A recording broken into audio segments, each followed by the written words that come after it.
and gentlemen, let us welcome the teams of Turkmenistan and Tajikistan.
Please stand up if you are able for national anthem of Turkmenistan.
And now, the national anthem of Tajikistan.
با عرض سلام و ادب بیننده‌های عزیز و ارجمند هواداران همیشگی فوتبال بخصوص آنهایی که با رقابت‌های جام کاف 2026 توجه دارند، گزارش مستقیم ما از ورزشگاه مرکزی شهر حصار بوستان منظور شما می‌گردد و امروز در دوره بازی‌های دور دومی این مسابقه دسته یکچین جوانان 20 ساله تاجیکستان در مقابل همتایان خود از ترکمنستان وارد رقابت می‌شود و این بازی تا یک اندازه خیلی امکانات خوب است برای دسته جوانان ما زیر رهبری رستم خوجاєв که омодагии худро ба мусобиқаҳои дар пеш истода хеле ва хеле хубтар ҳам намояд.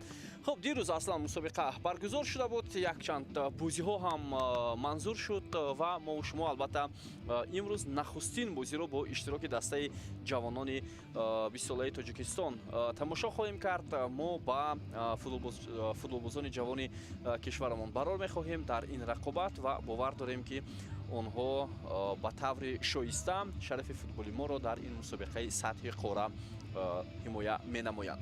хуб, аслан ассотсиатсияи футболи осиёи марказӣ ҳамасола дар синни соли гуногун миёни наврасон, ҷавонон, ҳатто тимҳои мунтахаб, бонувон, футзал мусобиқаҳоро баргузор мекунад.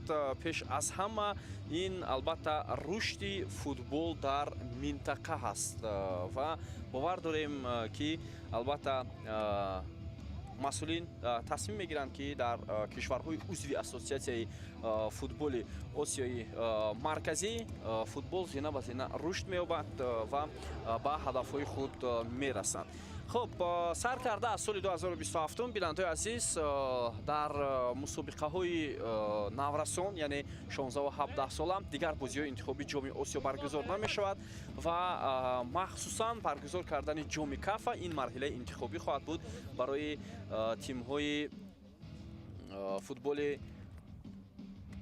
осиёи марказӣ ва аз он ҷо албатта аз миёни 6 даста се тими пешсаф, се дастае ки натиҷаи баланд ба даст меоварад, рохат ба ҷоми осиёро ба даст меоварад.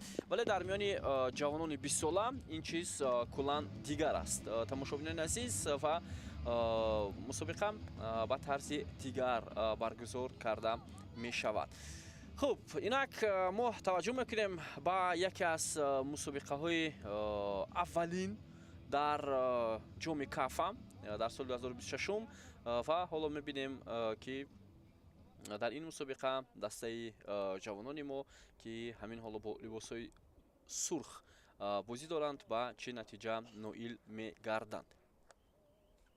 хуб, садои иштаки доварро мунтазирем, бинандаҳои азизу арҷманд, ва биёед таваҷҷӯҳ мекунем ба албатта ҳайати дастаҳо ва садои ҳуштаки довар Достонбек Раҳмонов аз Узбекистон аз оғози ин рақобат дарак медиҳад. ба ӯ Санҷар Жакирбеков аз Қирғизистон ва Авазбек Абдуллоев аз Узбекистон кӯмак мекунанд. Бахтиёр Хуҷа Шавкатов дар нақши довари чаҳорум дар бозии имрӯза фаъолият хоҳад бурд. хуб, имрӯз бино бар сабаби он ки баъси дастаи мизбон баъси мизбони номиналии тими Туркманистон аст, биёед ҳайти ин дастаро барои шумо пурра муаррифӣ мекунем. дар дарвоза рақами 1 ин Иззат Эркинов аст, дар майдон бозӣ мекунанд рақами 3 Акмуҳаммад Аманов, рақами 5 Оразгулиев, рақами 12 Руслан Ялимов, 14 Ягмар Ҳуҷиев, рақами 10 капитани даста Якур Муҳаммад Гувшудов, рақами 7 Диёр Гулич Урасов, рақами 19 Анна Муҳаммад Раҷабов, рақами 21 Гурбангули Гараев, рақами 11 Сулаймон Назар Гувшудов, рақами 17 ин Метед Гелди Чориев, сармураббии ин даста Дидор Ҳуҷиев аст, мураббии маҳаллӣ. ҳайати дастаи ҷавонони Тоҷикистон дар бӯзи имрӯза бинандаҳои азиз чунин аст. рақами 16 дарвозабон Аҳадҷон Раҳматов, дар майдон рақами 19 дар хати дифоъ капитани даста Рустам Камолов, рақами 5 Абдусамад Меликмуродов, рақами 6 Мусо Қаҳоров, хуб, рақами 7 Зариф Зарифзода, дар марказ рақами 8 Абдулло Шарофов, рақами 19 Азизбек Муродов, рақами 10 Аҳмадҷон Шояв, рақами 17 Назрулло Ашурализода, рақами 18 Меҳроҷиддин Розиқов ва рақами 20 Баҳодур Назарзода. Рустам Хоҷаев, мураббии маҳаллӣ, сармураббии дастаи ҷавонони 20 солаи Тоҷикистон аст. хуб, Туркманистон бо либосҳои сафед ва Тоҷикистон бо либосҳои сурх имрӯз бозӣ доранд. Ин ҳам Дидор Ҳоҷиев, сармураббии дастаи ҷавонони 20 сола. Ва тавре мебинем соат бо вақти мо 12:32 дақиқа ва дар ин ҳоло фазо, дар ин буду ҳаво бозӣ баргузор шуда истодааст. То як андоза хеле душвор хоҳам буд барои бозингарон, аммо хуб аст ки бозиҳо дар майдони сунъӣ баргузор нашуданд. Агар дар майдони сунъӣ сурат мегирифт, хеле душвор меғалтид барои бозингарон. Хуб майдон ё чамани майдони варзишгоҳи марказии шаҳри Ҳисор то як андоза гибридӣ аст.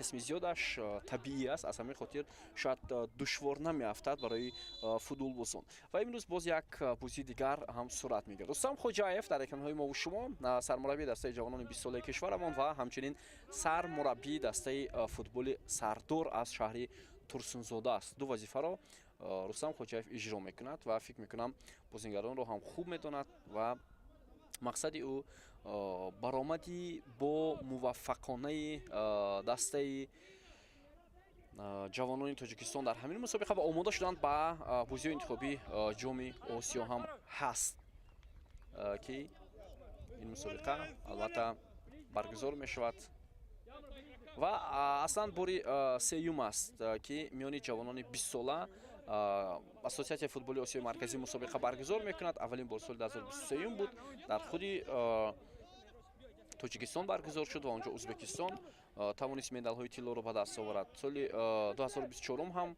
дар Қирғизистон мусобиқа баргузор шуд, онҷо Эрон тавонист ғалабаро соҳиб шавад. Ҳоло имконият барои дастаи мо ва зарбаи нахустин иҷро мешавад аз ҷониби бозингари рақами 17 Назрулло Ашурализода, вале тӯб аз паҳлӯи дарвоза берун мешавад. Ва соли гузаштам мо мизбони ҳамин бозиҳо будем. Эрон онҷо ҳам ғалаба кард дар муқобили Қирғизистон. Аслан дар бозии ниҳоӣ ҳам гӯем хато намешавад. Ва акнун соли 2026 аст. Соли 2026 ҳоло бибинем мусобиқа дар кадом сатҳ баргузор мешавад. Солҳои пеш, солҳои 2016, 19 ва 22 мусобиқа миёни ҷавонони 19 сола ҳам баргузор шуда буд ва ҳатто як маротиба дастаи мо медали нуқра ҳам гирифта буд. Соли 2019 вақте мусобиқа дар худи Тоҷикистон баргузор шуда буд. Ва миёни бонвон ҳам дар ин синни сол зери нуфузи Иттиҳодияи футболи Осиё марказӣ мусобиқа баргузор мешавад ҳама сола.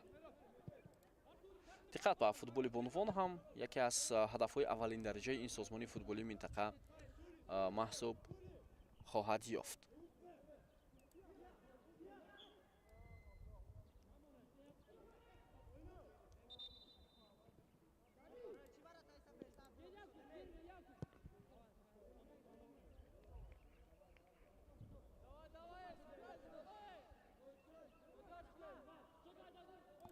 خب توجه میکنیم با اداره توپ با اشتراک بازیگران تیم جوانان کشورمان رحمتов، ملک مرادов بازیگری دسته ریگر تداس است و اکثر بازیگرانی که در دسته جوانان 20 ساله کشورمان هنرنمایی میکنند اونها در کلوب‌های خود هم در لیگ عالی برآمد می‌نمایند. یعنی تا یک اندازه مهارتی بلند هم دارند.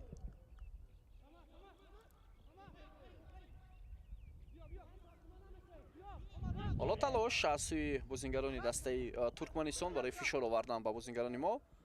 رستم کمالов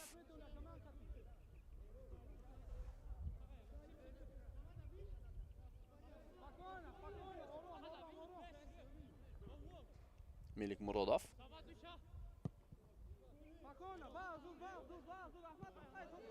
حالا در مرکز بازیگرانی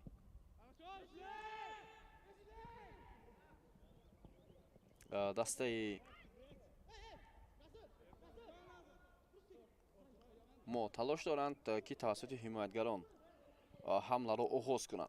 خب امروز به استثنای این رقابت بگاهی امروز دیداری دسته های افغانستان و ازبکستان برگزار می شود و این بازی ساعت 17 با وقت ما برگزار می گردد. دیروز طور میدونیم ترکمنستان در نخستین حضوری خود در این مسابقه در مقابل افغانستان 3-1 غلبه کرد و در جفت دیگری رقابت ها ازبکستان قرقیزستان را 2-0 مغلوب کرد. аз ҳамин хотир ҳоло баъд аз рӯзи аввали баргузорӣ ҳоло довар ишора мекунад ҳеҷ чиз нест. баъд аз рӯзи аввали баргузорӣ Туркманистон бо 3 имтиёз дар зини аввал, Ӯзбекистон ҳам 3 имтиёз дорад ва тими мо ҳоло бозӣ баргузор накардааст. Афғонистон, Қирғизистон ҳам дар ин рӯйхат қарор доранд ва албатта дар ин мусобиқа тими ҷавонони Эрон бинобар сабабҳои барои мо шумо маълум иштирок надоранд.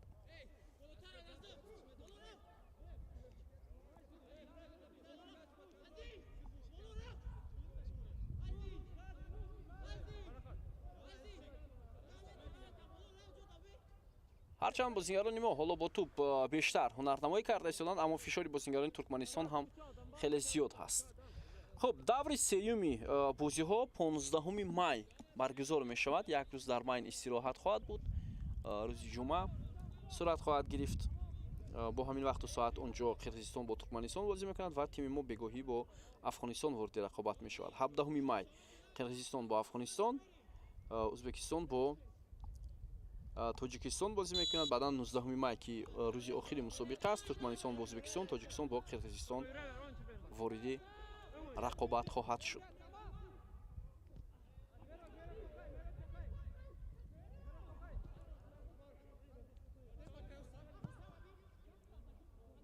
хуб, тавре медонем дар соли 2026 аллакай як мусобиқаи дигар баргузор шуда буд миёни бозингарони 16 сола. онҷо дастаи наврасони 16 солаи мо иштирок карданд. Ин аз он дастаи наврасони 17 сола ки ҳоло дар ҷоми ҷаҳон бозӣ доранд, дар ҷоми Осиё бозӣ доранд ва ба ҷоми ҷаҳон рохат гирифтанд. Фарқ дорад. онҷо дастаро Ҷаъфар Ахмедов роҳбарӣ мекунад ки мусобиқа дар Қирғизистон баргузор шуд ва тими мо баранда шуд. онҷо дар гурӯҳ дар 4 бозӣ 10 имтиёз ба даст оварданд. шогирдони Ҷаъфар Ахмедов ва Ӯзбекистону Қирғизистон зинаҳои дуввуму сеюмро гирифтанд. онҷо боз ҳам тими Эрон иштирок надошт. Камолов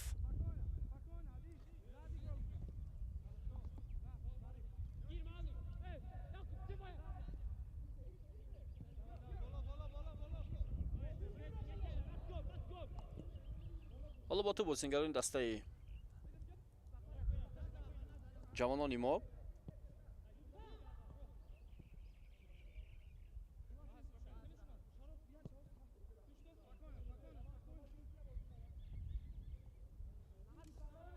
ده дақиқа аз оғози рақобат сипарӣ шуд.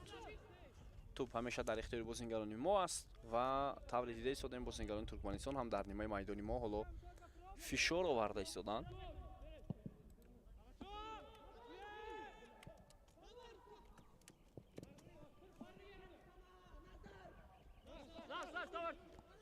ва довар ишора мекунад ки аут ба нафи бозингарони мо ва зарба бисёр хуб иҷро мешавад дар розабони дастаи Туркманистон. ин вазъиятро бартараф кард. дидед ки чӣ гуна имконияти хеле олӣ буд бо иштироки бозингарони дастаи ҷавонони мо.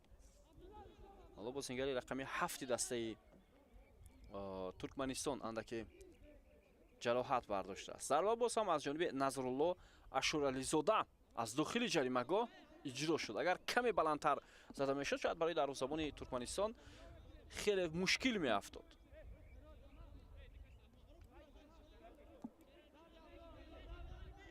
Назрулло Ашурализода яке аз беҳтарин бозингарони мавсими гузаштаи лигаи футболи кишвар буд.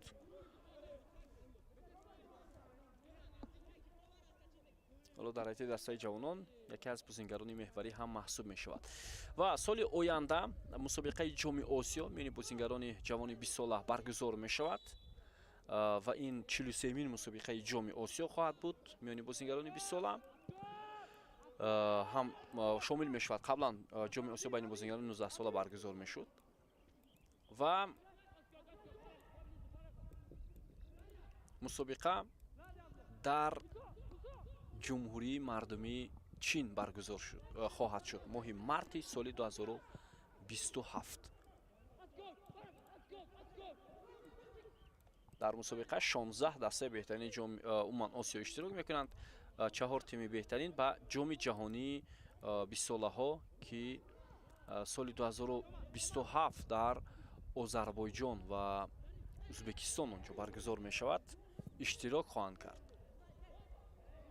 ҳамон соли оянда. яъне идомаи ҳамлаи бозингарони туркманистон, вале футболзони мо ин вазъиятро бартараф карданд. довар ишора мекунад ки офсайд.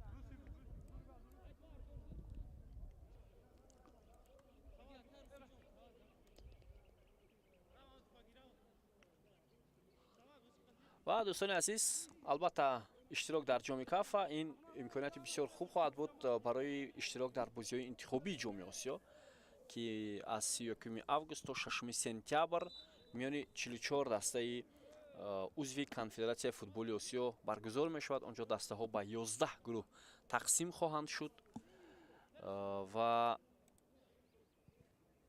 барои роҳ ёфтан ба қисмати ниҳоӣ мубориза хоҳанд бурд.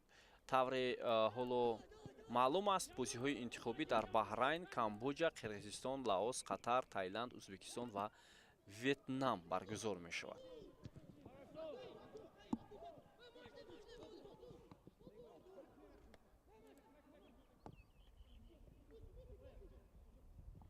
бар соат ҳоло маълум нест ки дастаи мо дар як гурӯҳ бо кадом дастаҳо бозӣ мекунад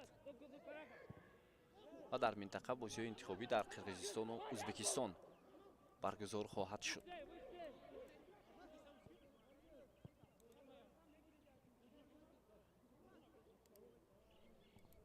ҳоло бо ту бозингарони мо Мелик Муродов,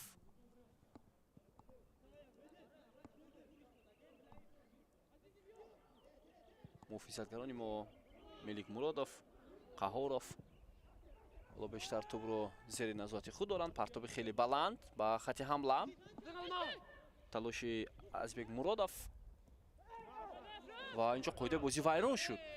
Довар чаро дар ин вазъият хубтар мушоҳида накард, чунки футболбози дастаи Туркманистон умуман ба тӯб нарасидааст ва бозингари дастаи ҷавонони моро аз поя афтонид.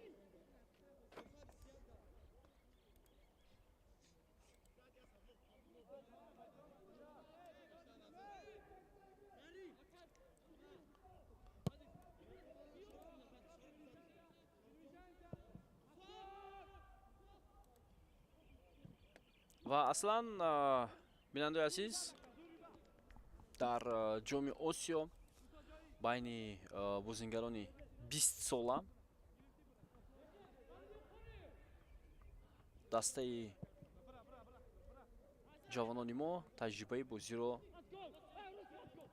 дорад.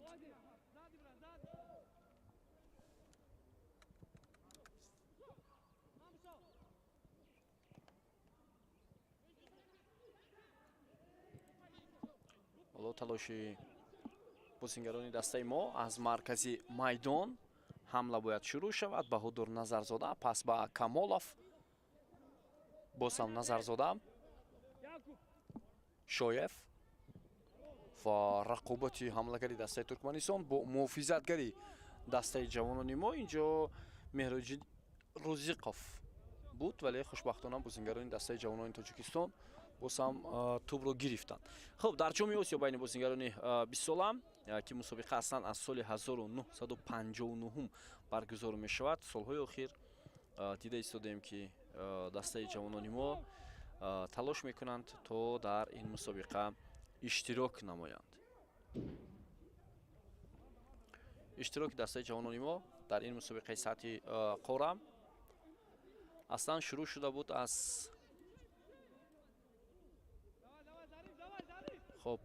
соли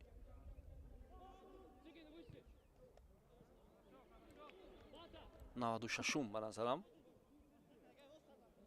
маъзарат, аз соли 96 дар бозиҳои интихобӣ иштирок кардем ва аввалин бор дастаи ҷавонони 20 солаи Тоҷикистон соли 2006 дар Ҳиндустон, ки он замон ҷоми Осиё ё чемпионати Осиё байни бозингарони 19 сола буд, иштирок карда буданд. миёни 14 дастаи беҳтарин ва тими мо дар як гурӯҳ бо Ҷопон, Кореяи Шимолӣ ва Эрон буд, ки натавонист аз гурӯҳ барояд. умуман дар се бозӣ се бохт доштанд дастаи ҷавонони кишварамон.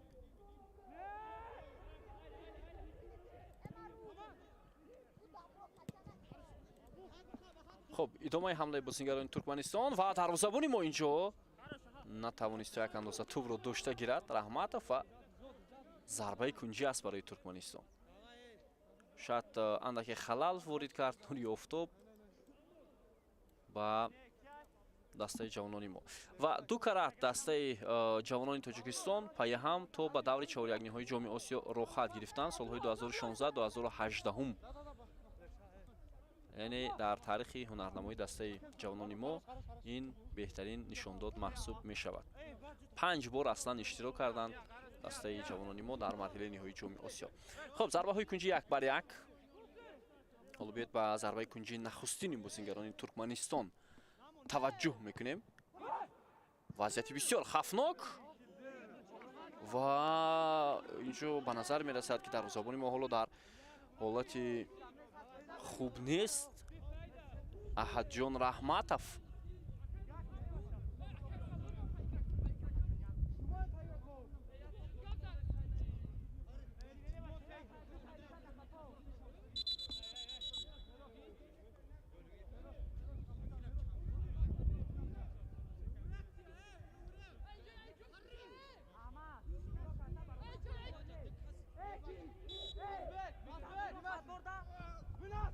партоби навбатӣ. идомаи ҳамлаи бозингарони мо бояд анҷом шавад.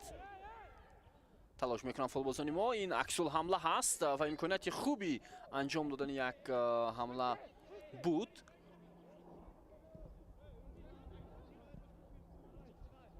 шоев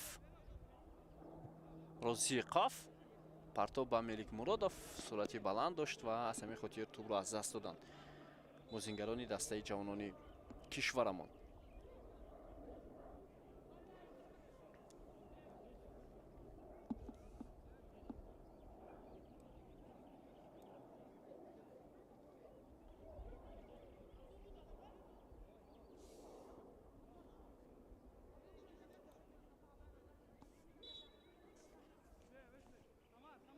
ҳоло бо ту бозингарони дастаи Туркманистон, капитани даста Говшудов.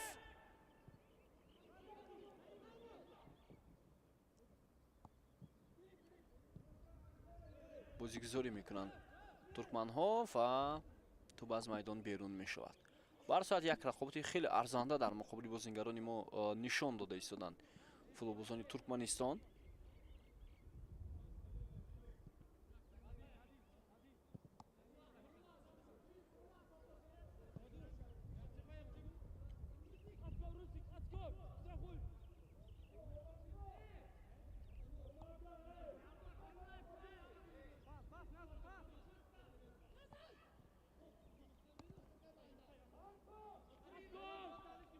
ҳоло бо ту бозингарони дастаи кишварамон Аҳмадҷон Шоев пас ба канори майдон. Шоев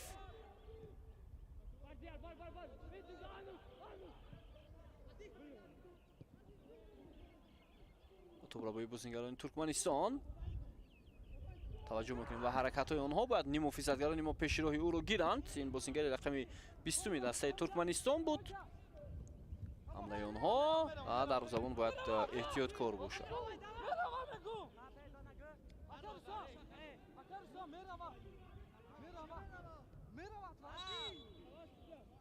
инҷо як бозингари дастаи Туркманистон ҳоло ҷароҳат бардоштааст. нофаҳмӣ миёни бозингарони мо дар хати муҳофиза сар мезанад.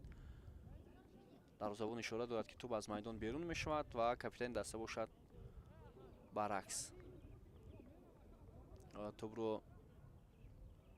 аз ҷаримагоҳ зада берун кард.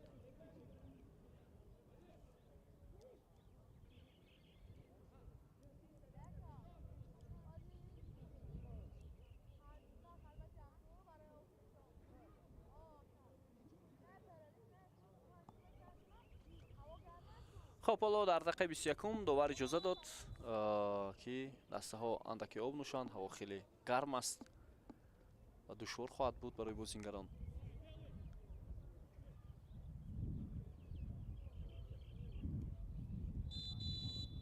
خب صدای اشتکی داور و بازیگران هر دسته باید به میدان برگردند.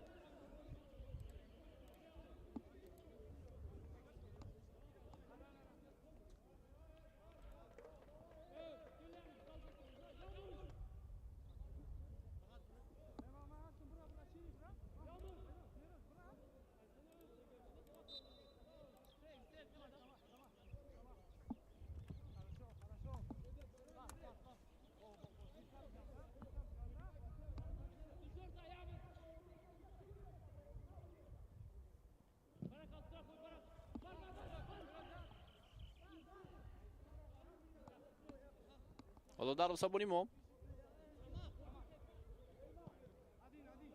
رحمتов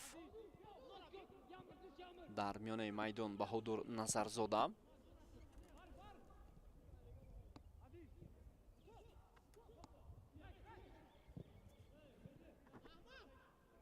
шоев Назарзода имконияти домодони ҳамла барои бозингарони мо ҳаст. Пас ба канори чап кадоме аз бозингарон ба ту мерасанд.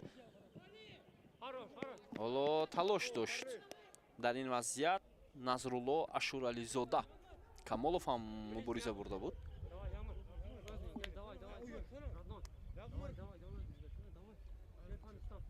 خب بیا توجه میکنیم پام ضربه کنجی نوبتی با اشتراک بازیگران دسته جوانان کشورمون.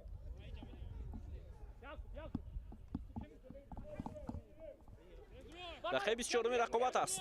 پرتاب از کنجی میدان خیلی بلند. بازیگران تیم ترکمنستان این وضعیت رو برطرف کردند. موج دیگری حمله بازیگران ما از کناری راست ولی توپ رو از دست میدهد در همین وضعیت موسی قهارов. اکسون حمله دسته ترکمنستان و خطا از جانب بازیگر دسته ما.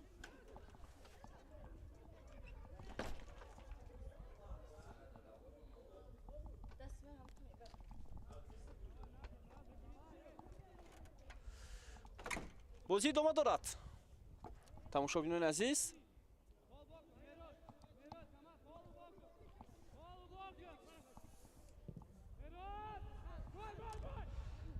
دروازه‌بانی ما به پیش میبرد و توپ رو داشته میگیرد.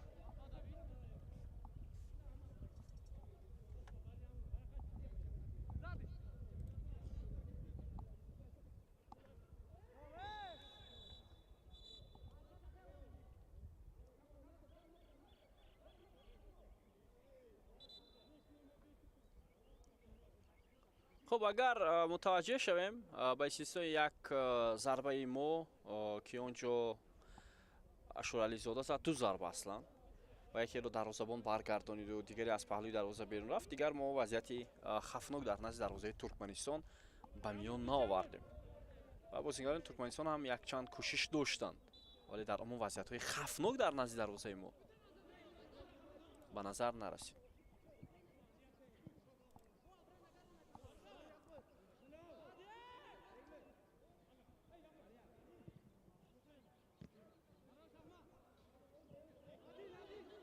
پس و مرکز احمدجان شویف نظرزاده معذرت روزیقوف مهرجدین بود. توپ را با بازیگران ما قهارов از کناری میدان امکانیت ادامه دادن حمله برای بازیگران ما هست. از مرکز عبدالله شرافов احمدجان شویف ضربه از مسافه دور و توپ خیلی بلندتر از بالای دروازه دسته ترکمنستان از میدان بیرون می شود. خب هر صورت مشکل افتاده ایستاده است بازی برای دسته جوانان ما مقابل ترکمنستان. اگر این بازی با ساعت‌های دیگر گذرانده میشد بگاهی روزی من فکر میکنم که حتما مخلصان و هواداران فوتبال رو ما در ورزشگاه برای دستگیری دسته جوانان کشور میدیدیم. کامولوف ولی توپ را از کاپیتان دسته ما میگیرند بازیگران ترکمنستان. ادامه حمله مهمانان و دروازه‌بان ما توپ را داشته گرفت با یک مشکلی.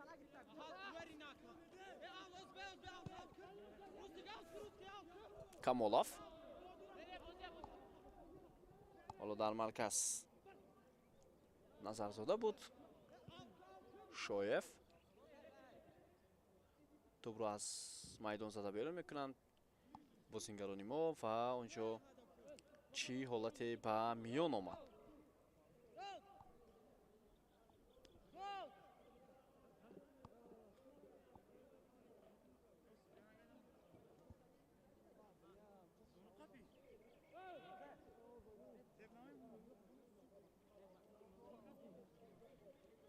دروازه‌بان ما سیو گرفته است.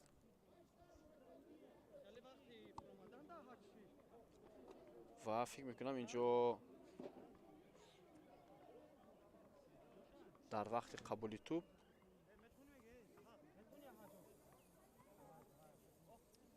ӯ андаке осеб бардошт.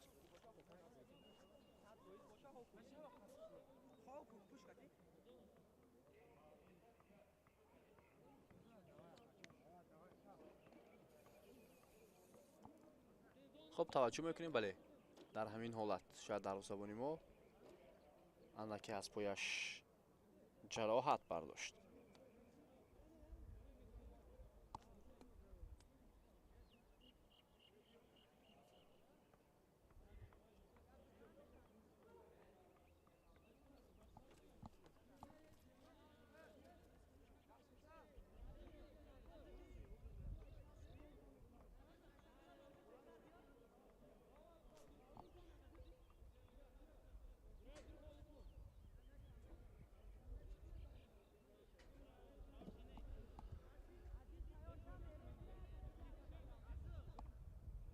خب حالا کمک به دروازه‌بانی ما رسانیده می شود. شاید حالتش خوب نیست.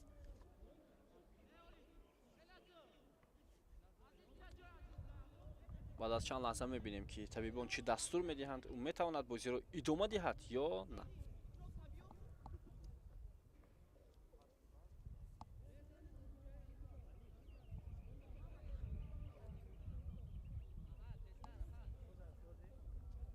خب دروازه‌بانی ما به نظرم حالتش خوب است. می تواند بازی رو ادامه دهد.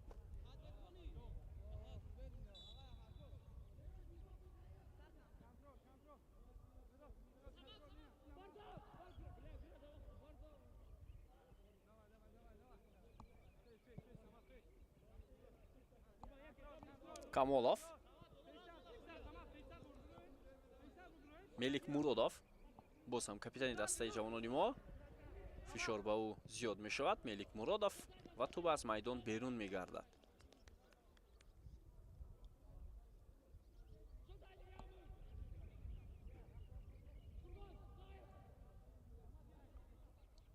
партоби Каломолов аз аут. бозингари дастаи Туркманистон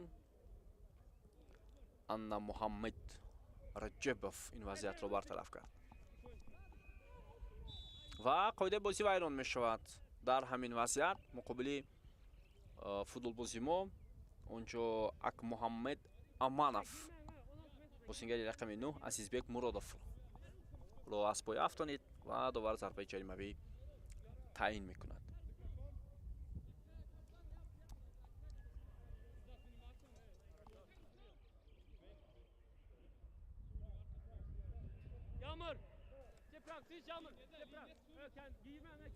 خب بیایید ببینیم با پرتابی که حالا انجام میشود با جریمه‌گوی دستای ترکمنستان.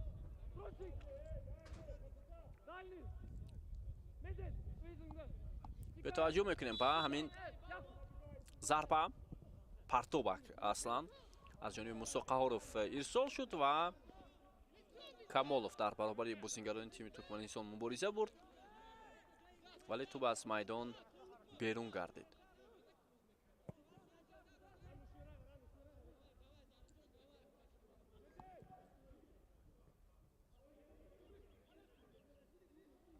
ادامه حمله بازیگران ترکمنستان.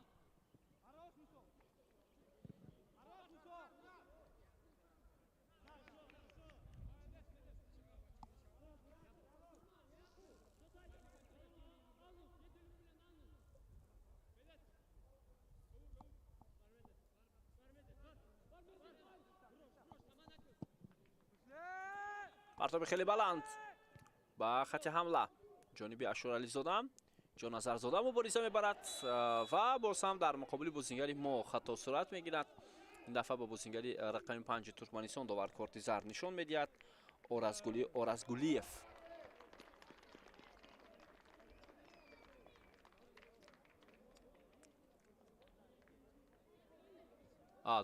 کارت زرد دوم بود است بیننده عزیز و این کارت سرخ با بازیگری رقم 5 دسته ترکمنستان و اکنون سر کرده است دقیقه 32 بازیگران ترکمنستان با شماره کم بازی میکنند. بسیار جدی و حرکتی بازیگری ترکمنستان را ببینید و پای نیم محافظتگری دسته ما بهادر نظرزاده ва ин доварро маҷбур кард ки корти зарди дуввум нишон диҳад.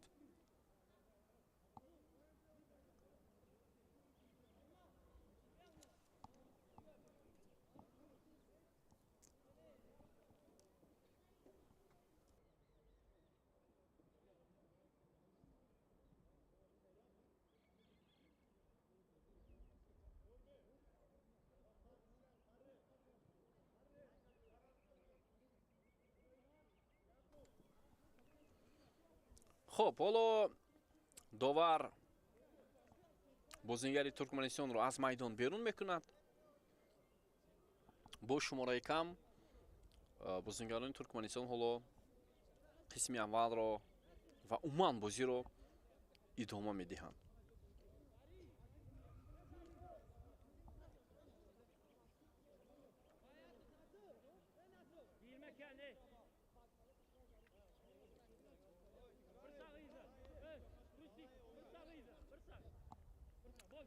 ва барои дастаи Туркманистон, барои аслан меҳмон як зарбаи сахт хоҳад буд ва бовар дорем ки футболбозони мо бартариро ба даст мегиранд. баъд аз ин партоби қаҳоров ба ҷаримагоҳи дастаи Туркманистон, тӯб аз ҷаримагоҳ берун карда шуд.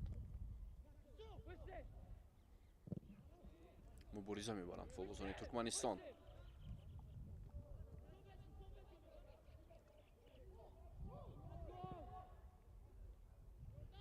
дӯстони азиз, ғайр аз он ки дар майдон доварон ҳастанд, боз системаи вар ҳам ҳаст. ва сабаб ҳамон ҳолате ки ба бозингари дастаи Туркманистон корти зарди дуюм нишон дода шуд, вар боз ин лаҳзаро тафтиш ҳам кард. онҷо ду нафар худои Берганов Абдурашид аз Узбекистон ва Элдиёр Солибоев аз Қирғизистон нишастанд ки тафтиш мекунанд ин лаҳзаи баҳснокро.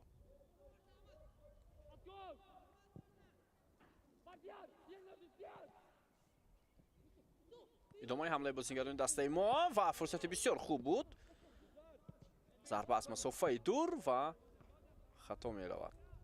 ин зарба Баҳодур Ашуралӣ зода буд. Баҳодур Назар зода, мазарат.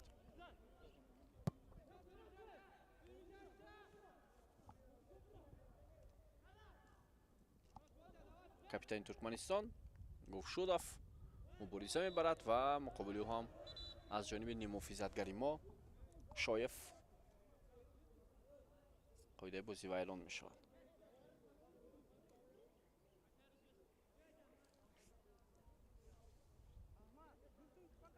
камтар аз 10 дақиқаи дигар боқӣ мондааст то фарҷоми нимаи аввали бозӣ.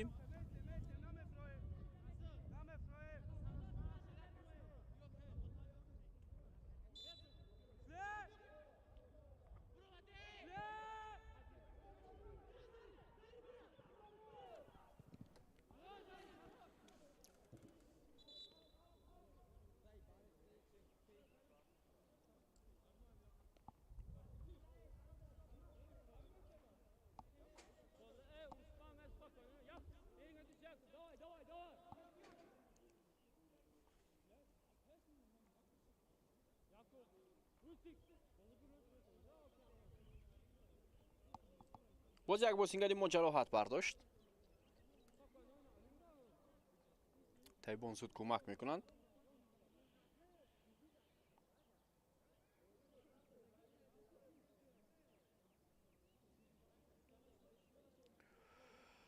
ҳавои абрнок ҳам баъд аз нисфирӯзӣ фикр мекунам ҳукумат фармо хоҳад буд. боду ҳаво чунин тахмин мекунанд ки дар махсусан шаҳри Душанбе давоми рӯзҳои гузашта буд. ҳаво хеле ҳам борониву абрнок ва ҳатто дирӯз ва имрӯз ҳам ҳаво абрнок хоҳад буд, аммо дараҷаи гармӣ хеле баланд аст.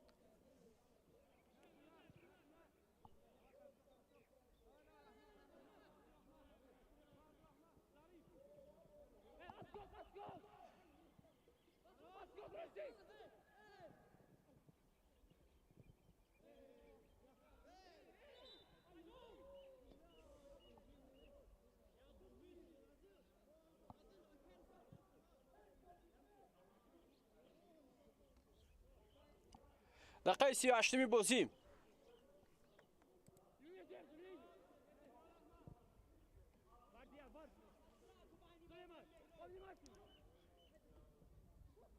قهاروف و باز هم بازیگران ما توپ را از دست دادند. شایف در مرکز میدان. اشورالیزاده. شایف پرتابی دیاگونالی و کناری راست.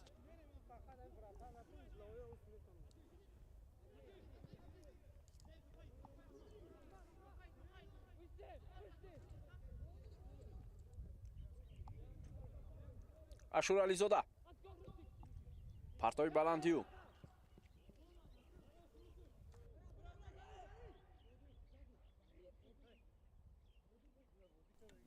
албатта бозигарони мо бо шумораи зиёдтар бозӣ доранд.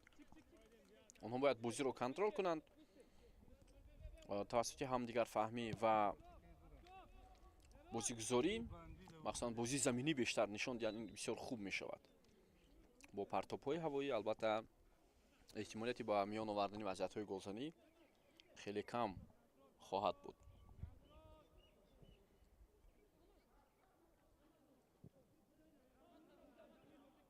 мелик муродов, шоев, росиқов, назарзода. акнун бозигарони туркманистон андаке шеваи бозии худро дигар карданд. онҳо дар нимаи майдон, дар нимаи майдони худ таваҷҷӯҳ доранд ба хати муҳофиза. бубинед 5 муҳофизатгар ҳоло талош доранд ки мубориза баранд бо бозигарони мо. мелик муродов,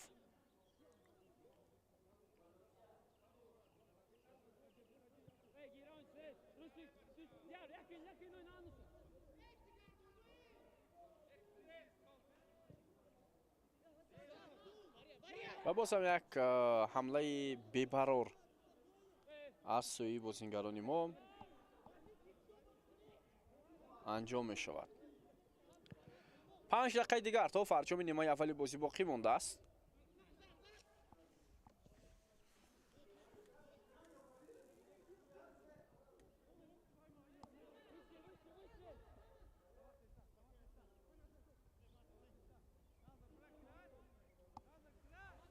камолов, мелик муродов, шоев,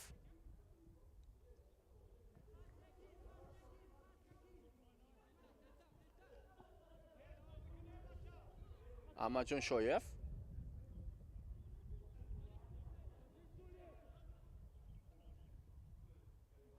гузариши бисёр хуб буд, аммо ба қаҳоров боз ҳам имконият дода нашуд.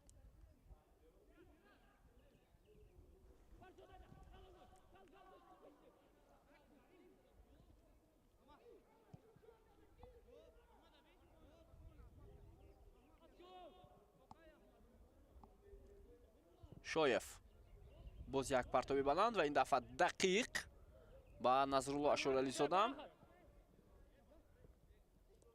бозигузории фулобозони мо ва довар ишора мекунад ки инҷо офсайд будааст.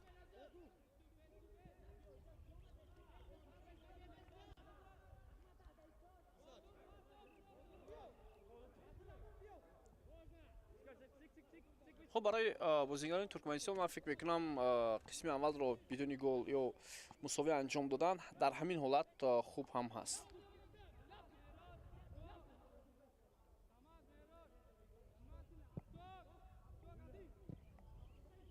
توپ در اختیار بازیگران ما. حرکت های بسیار خوب از جانب موسی قهاروف. میتواند این بازیگر حمله را انجام دهد ولی ضربه زد. بازیگر رقم 7 دسته ظریف زاده بود است. معذرت. ظریف زاده. بازیگر رقم 7 دسته جوانان ما که بیشتر در کنار راستی خط نیم محافظه دسته جوانان ما هنرنمایی دارد.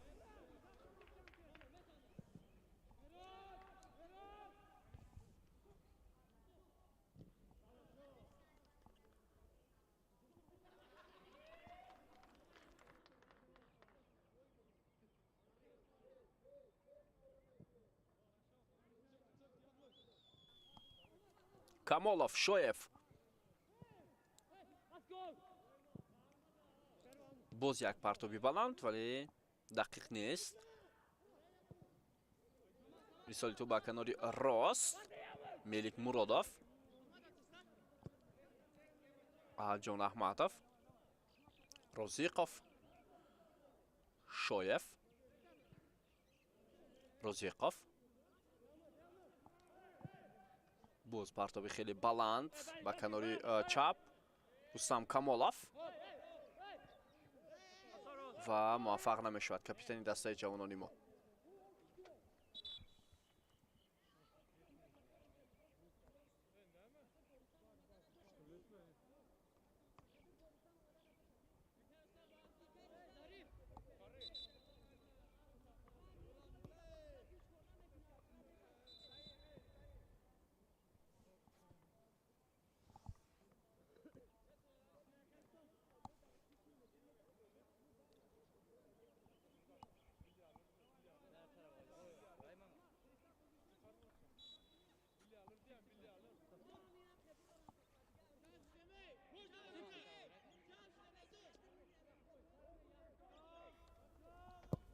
دقیقه آخرین در پایان نیمه اولی بازی.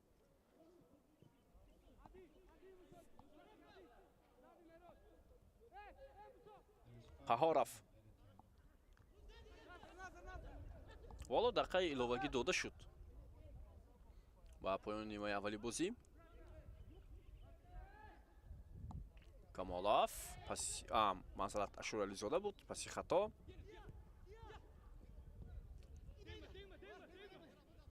و حمله بازیگران ترکمنستان حالا به نتیجه به هر صورت انجام شد ولی آنها توانستند یک وضعیت خوب به میان آورند. ضربه کنجی انیختلش.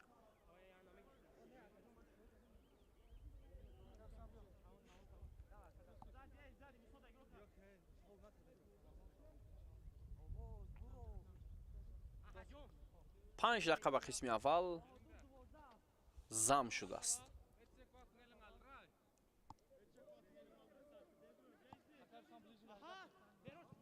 پرتاب از کنجی میدان.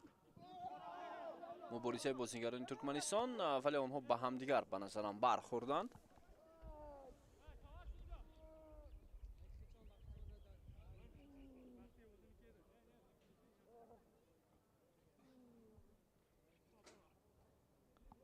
به توجه میکنیم به همین لحظه از پای افتیدنی بازیگری دسته ترکمنستان بله به همدیگرشون برخوردند و در همین حالت اندک آسیب گرفت.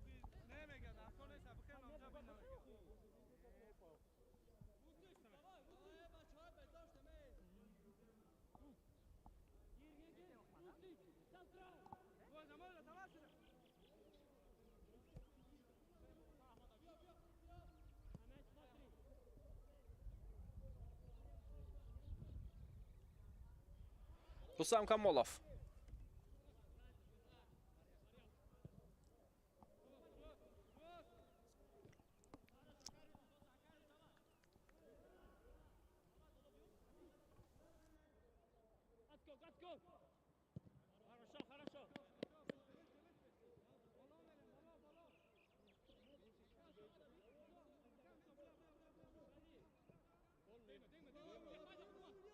ادامه حمله بازیگران ما. بازیگران ما اینجا تلاش داشتن که ضربه کنجی کار کنند اما دیدید در همین وضعیت تلاش اسیبک مرادов به نتیجه به انجام رسید. خب در ذخیره رستم خوجیف بازیگران دیگر هم دارد. اونجا فیروز رحیمов است، عبدالقیوم فضایلov، محمد جان اسحاقov، محمد نظریев حملگری دسته، مقداد розиқов، حیدر شاه خدایدادov، شهبان نعیمов، سیدعلی ابراهیمov، ابوبکر جبلیев، سمیع الله دولتov، سعید جان شریفزاده و مرادبек همدمov.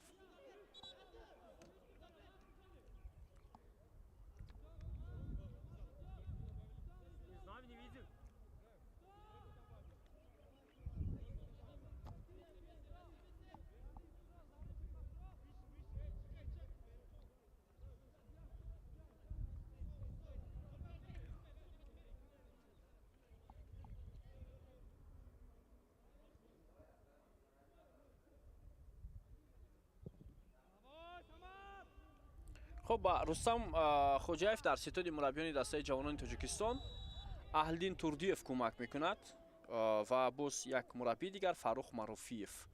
Фаррух Маруфиев сармураббии дастаи Исхат аст, Рустам Хоҷаев дар Сардор, Аҳлиддин Турдиев ҳам ҳоло ба назарам дар як кадом дастаи лигаи аввал кор мекунад.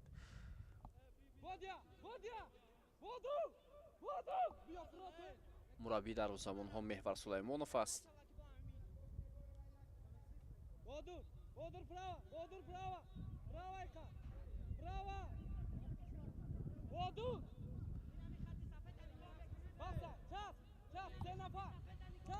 خب ضربه جریمه‌وی برای بازیگران دسته ترکمنستان.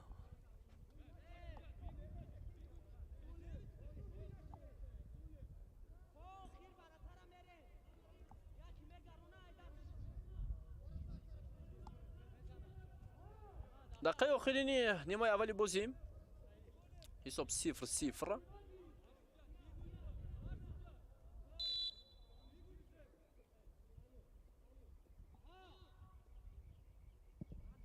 ضربه زده میشود و بسیار خطرناک بود برای دروازه‌بان ما. خیلی ضربه خوب اجرا کرد کاپیتان دسته ترکمنستان یعقوب محمد گوفشودов و توپ از پهلوی دروازه ما از میدان بیرون شد.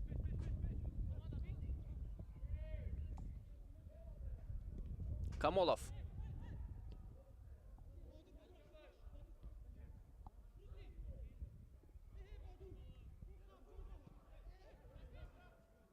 با تو بازیگران ما Kamolov.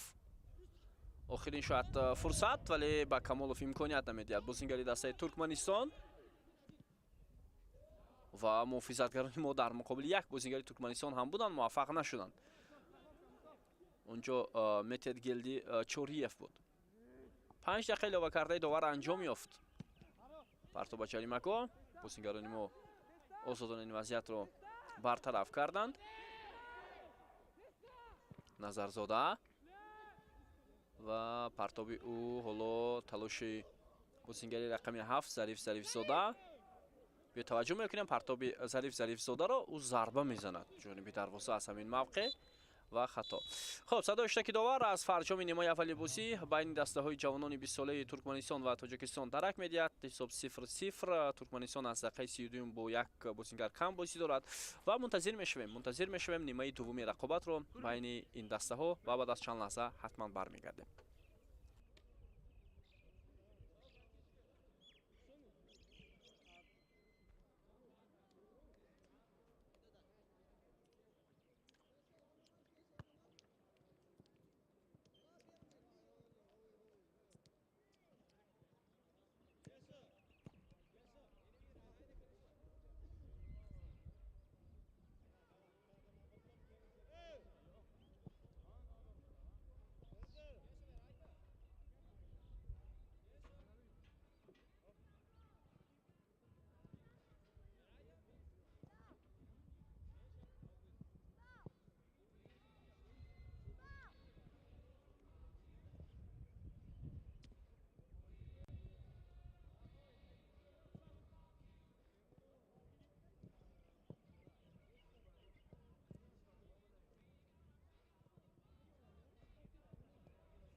دوستان عزیز ارجمند برمیگردیم به ورزشگاه مرکزی حصار بوستون. نیمه دومی رقابت با اشتراک دسته های جوانان 20 ساله ترکمنستان و تاجیکستان ادامه خواهد کرد. قسم اول بدون گل 0-0 به انجام رسید و اکنون ما و شما رو در پیش نیمه دوم انتظار است. 45 دقیقه دیگر خاطرسان میکنیم که از دقیقه 32 تو این طرف بازیگران دسته ترکمنستان با شماره کم یعنی 10 نفره بازی کرده ایستادند. در آغاز نیمه دوم هیچ تغییراتی در هیئت دسته ها به نظر نمی رسد. بیایید هیئت دسته ها رو برایتون بار دیگر شناس میکنیم و شروع میکنیم از دسته جوانان تاجیکستان. در دروازه احدجان رحمتов است تحت رقم 16. در خط محافظه رقم 5 عبدالصمد ملک مرادov، رقم 18 میراجدین روزیقов محافظتگران مرکزی اعلی فشار بازیگران ترکمنستان. خب از کنارها موسی قهارов از راست، رقم 6 از چپ باشد رستم کمالов، رقم 19 کاپیتان دسته جوانان تاجیکستان. در مرکز میدان رقم 7 ظریف زاده، هشتم عبدالله شرافov، رقم 9 ازبек مرادov، رقم 10 امجان شویف و در خط حمله نصرالله اشورالی زاده تحت رقم 17 بازی میکند. سرمربی دسته جوانان تاجیکستان رستم خوجاєв است. خب هیئت دسته جوانان ترکمنستان در بازی امروزه تحت رقم 1 دروازه‌بان عزت ارکینов در خط محافظه بازی میکنند. حالا تحت رقم 3 اک محمد امونов، رقم 5 اورازگولیев بود که کارت سرخ گرفت. خب بعدا رقم 19 انا محمد رجабов بازی میکند. رقم 21 گوربангули гараев. در مرکز رقم 10 کاپیتان دسته акуб محمد گوفشودов، رقم 7 دیورگولیچ اورازов، رقم 11 سلیمان نظر گوفشودов. خب رقم 12 رسلان یایلیمов، رقم 14 یگمیر حاجیев و در خط حمله رقم 17 медет گلدی چوریев. سرمربی دسته جوانان ترکمنستان دیدار حاجیев است. حالا یک بازیگری دسته ترکمنستان آسیب گرفته است. این هم بازیگری رقم 11 سلیمان نظر گوفشودov می باشد.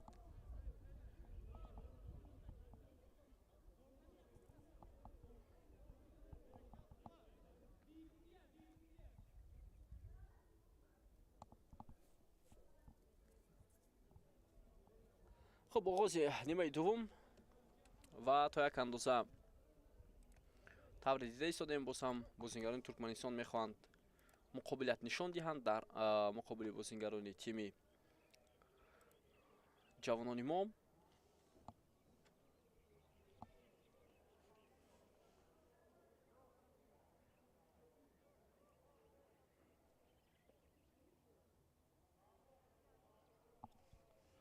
حالا کمی وقت کشال داده می شود.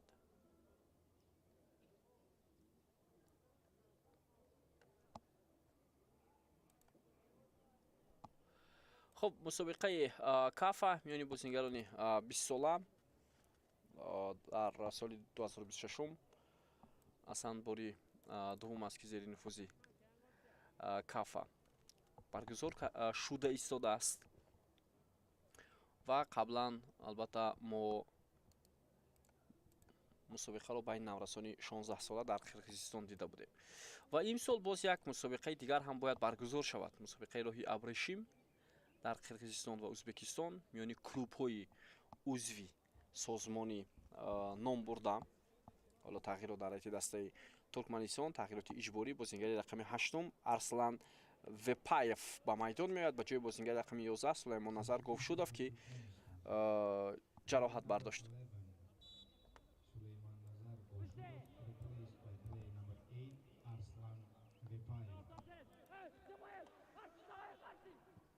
و میانی کلوب ها هم دوستان عزیز مسابقه باید برگزار شود ولی سنه برگزاری اون که اصلا سال گذشته برگزار میشد صورت نگرفت. حالا نامعلوم است.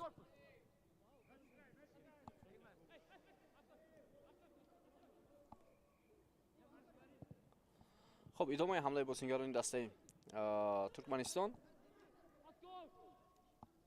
ولی توپ را با بازیگران ما خیلی دشوار افتاده است برای بازیگران ما.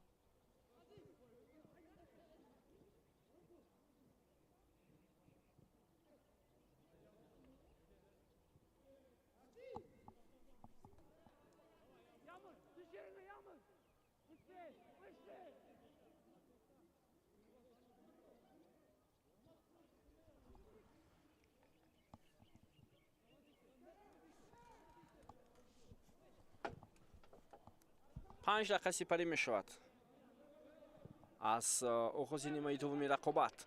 ظریف زاده قهارов، ولی دیده ایستادیم که چگونه بازیگران ترکمنستان مبارزه دارند در مقابل محافظتگری ما و داور حالا اوت میدهد یا ضربه کنجی. بازیگر رقم 7 دسته ترکمنستان مبارزه برده است، دیورگولیچ اورازوف.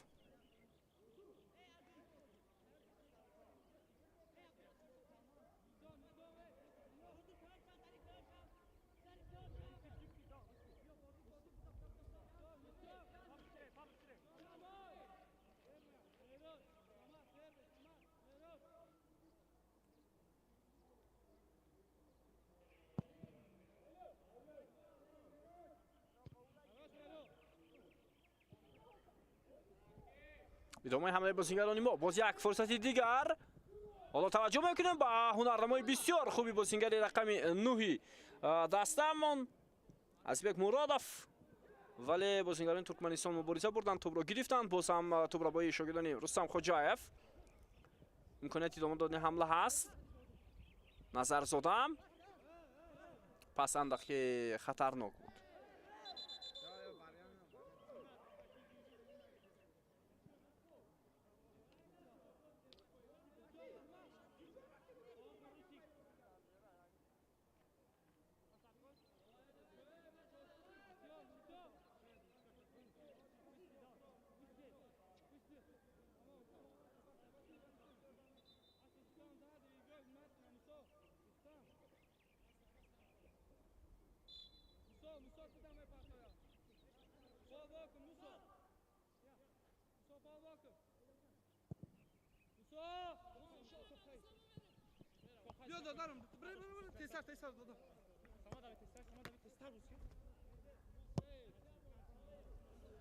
ملک مرادов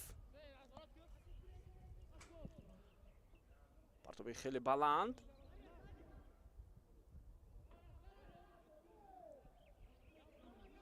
و یک حرکت بسیار خوبی بازیگر دسته ترکمنستان از کناری راست.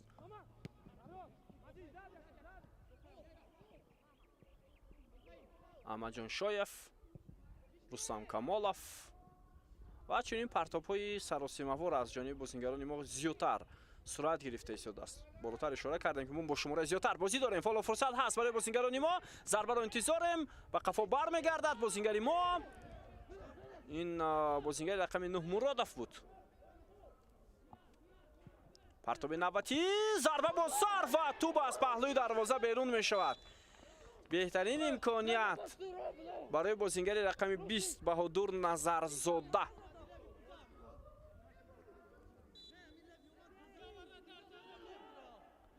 و اونجا بازیگر رقم 9 ازبک مرادov خیلی خوب تلاش کرد اما بدون پاس بازی کرد. پرتاب رو ببینید چگونه خوب بود و بازیگر رقم 20 ما ضربه را با سر اجرا کرد. توپ از پهلوی دروازه دسته حریف از میدان بیرون شد.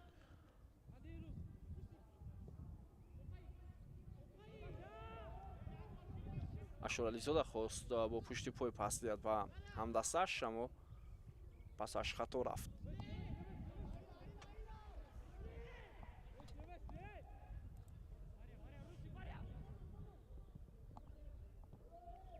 سالی گذشته در مسابقه جام کافا میان بازیگران 20 ساله دسته ایران عنوان چمپیونی را به دست آورد. حالا امکانیت برای بازیگران ما و ضربه را دروازه‌بان دسته ترکمنستان برمیگرداند. Izzat Erkinov. یا توجه میکنیم و ترکیب برای بازیگرانمون. ضربه باز هم از جانب عزیزبک مرادov اجرا شد. و سال گذشته گفتیم دسته ایران در این سن و سال موفق شد، اما این سال آنها اشتراک ندارند. ظریف زاده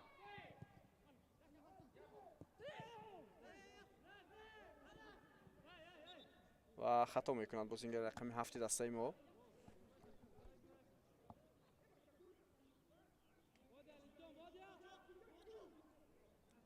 رستم خوجاев حالا دستور میدهد، حالا روزی نیست از بازی بازیگران، از مهارت انفرادی آنها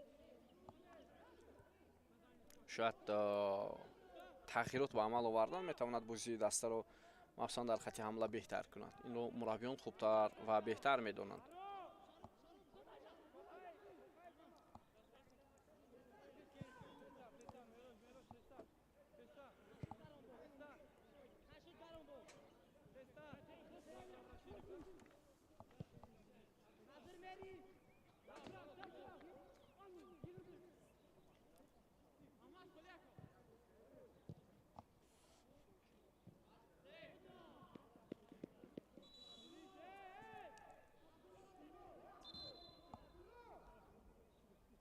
خب اینجا تغییرات نوبتی در حیط دسته ترکمنستان با جای بازیگر رقم 12 روسلان یایلیموف با میدان بازیگر رقم 4 бердимурод данатаров وارد می شود.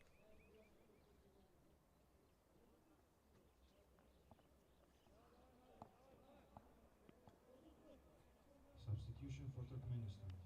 Player number 12, Ruslan Yalimov, replaced by player number 4, Berdimurat Danatarov. اگر سال گذشته رو حساب نکنیم، سال 2016 رو پیش نظر داریم، وقتی مسابقه در این سن و سال برگزار شده بود در جلال‌آباد قرقیزستان، دسته جوانان ما زینه سوم رو به دست آورده بود. در یک گروه دسته جوانان ما در مقابل قرقیزستان و افغانستان بازی کردند. در مقابل افغانستان یک بار غلبه کردند. حالا یک وضعیت بسیار دشوار برای دروازه‌بان ما. ترکمنستان هم امکانات‌های خوب به میان آورده ایستاده است و بعدا در مقابل قرقیزستان اون زمان بازی رو مساوی کرده بودند. بازیگران ما ادامه حمله بازیگران ما اشورعلی زاده و خطا میکند.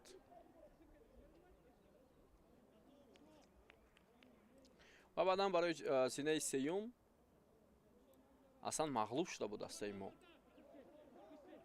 در مقابل ازبکستان. زینه چهارم رو گرفته بود سال 2024.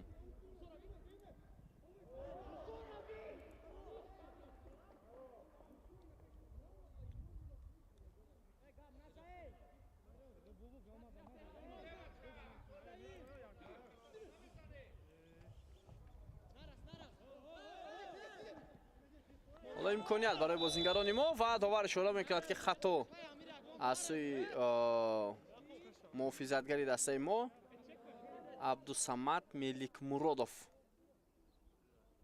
خطا صورت گرفت و کارت زرد گرفت محافظتگری دسته جوانان ما.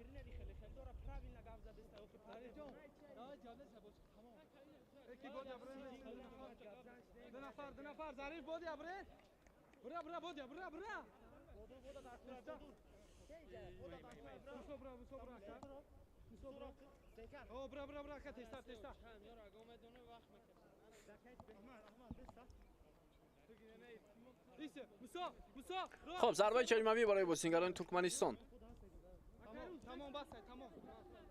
بازیگر رقم 8 در نزد توپ است ارسلان وپایف.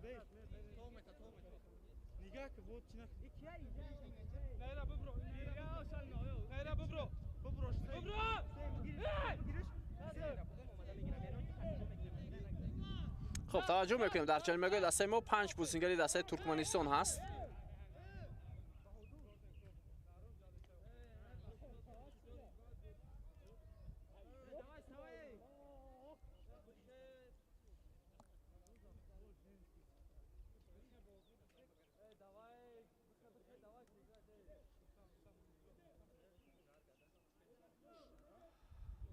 خب توجه میکنیم با وضعیت استانداردی با اشتراک بازیگران ترکمنستان 15 دقیقه لکه سپری شده از آغاز نیمه دوم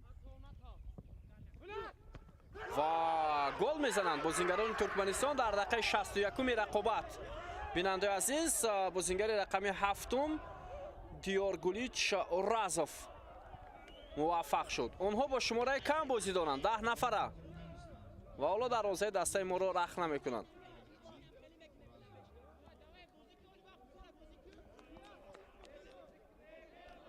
و فکر میکنم اینجا تغییرات لازم است در رایت دسته جوانان تاجیکستان که رستم خوجای فلکای اشاره میکند در مرز میدان. 1-0 بازیگران ترکمنستان پیش صف میشوند. بیاید متوجه میشویم در وضعیت استانداردی بازیگران ما موفق نشدند. خب رستم کامولوف در این وضعیت و بعدا باز یک محافظتگر دیگری دسته ما موفق نشد. ملک مرادوف بود به نظرم. در مقابل 7-8 بازیگری ما 5 بازیگر تیم ترکمنستان بود ولی اونها موفق شده توانستند. ادامه حمله بازیگران ما. توپ را با بازیگران ترکمنستان و بازیگران ما توپ را گرفتند. مهرجدین رزیقوف، عبدالصمد ملک مرادوف،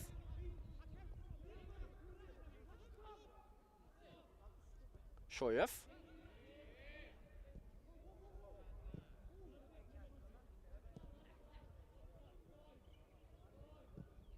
پس به کناری راستی میدان ظریف زاده و اینجا علاقه دو تغییرات می شود در رایت دسته جوانان ما. احمد جان شایف، عبدالصمد ملک مرادوف،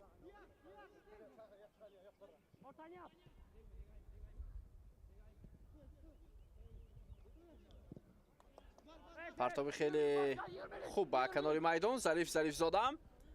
ادامه حمله بازیگران ما. پرتاب را منتظریم. بازیگران ترکمنستان این وضعیت را برطرف کردند. قهاروف،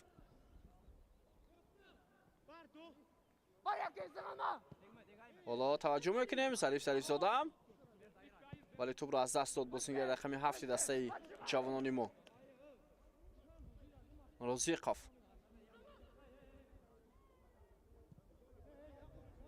موسی قهاروف، ظریف زاده، پرتابی بلند، امکانیت ادامه دادن حمله هست. ضربه از جانب بازیگر رقم 17 دسته ما اجرا شد و فوتبالبازان ترکمنستان توپ را از جریمه‌گاه بیرون کردند. ضربه کنجی به نفع بازیگران ما.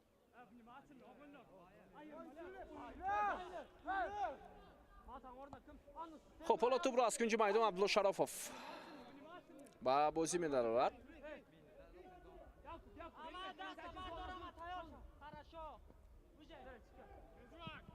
ضربه کنجی سیوم برای بازیگران ما. اشورعلی زاده. سه بازیگر در رایت دسته جوانان ما آماده هستند برای به میدان برآمدن.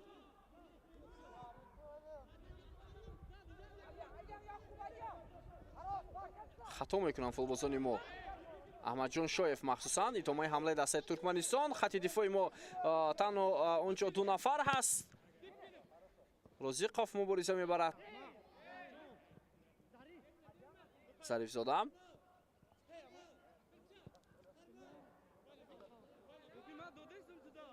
پس به مرکز نظر زاده.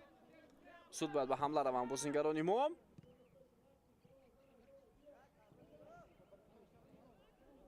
کامولوف در روح روان حالا نتوانست به هر صورت باز دوباره توپ رو گرفت کاپیتان دسته جوانان ما.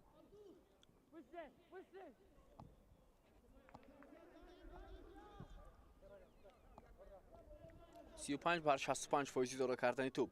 ظریف زاده چیکار میکند این بازیگر و موفق نشد. بدون پاس بازی میکرد است فوتبالباز رقم 7 دسته ما. خب کیو عوض میشن؟ بازیگر رقم 17 نصرالله اشورعلی زاده، бозингари рақами 7 Зариф Зода ва боз як нафари дигар. хоб бозингари рақами 11 ба майдон омад, Муҳаммад Назриев ҳамлагар.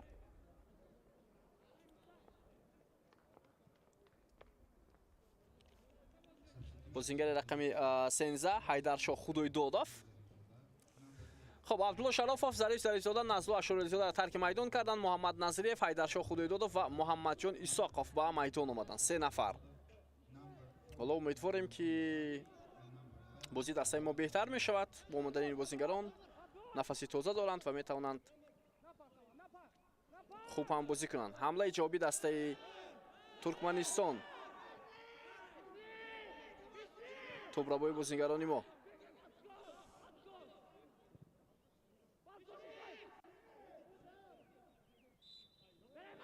پایده بازی ویران می شود.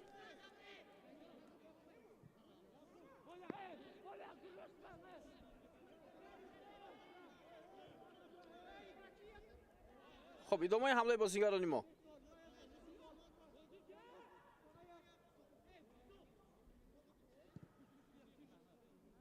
مهرجین رزیقов.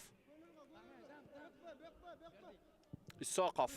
پرتاب جریمه‌گاه و بسیار امکانیتی خوب بود برای بازیگران ما.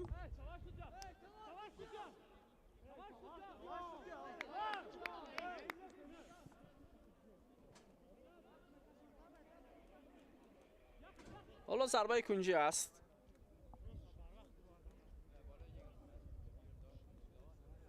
چهارمین ضربه کنجی بازیگران ما.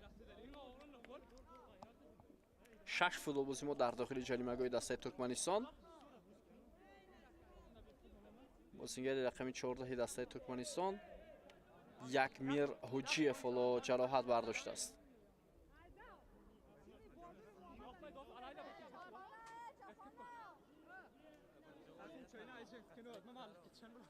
خب مربیان تیم جوانان ما حالا مشورت میکنند.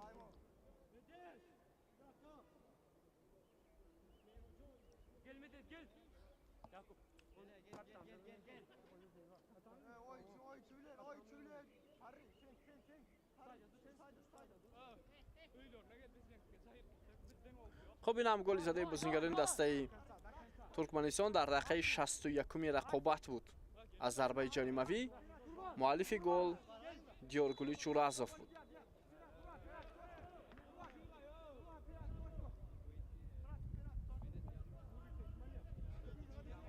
ده نفر بازیگران دسته ترکمنستان حساب را کشودند.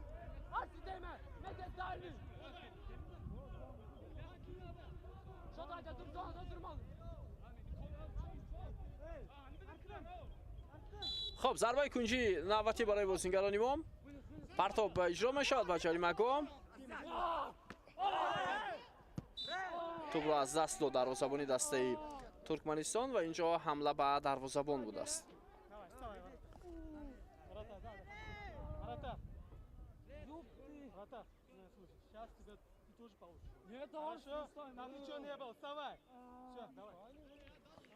حالا داور اشاره میکند که باید دروازه‌بان از جای خود برخیزد. خب بازیگران ترکمنستان وقت رو با همین حالت ها کشال میدهند. چیزی جدی نبود در مقابل دروازه‌بان دسته ترکمنستان.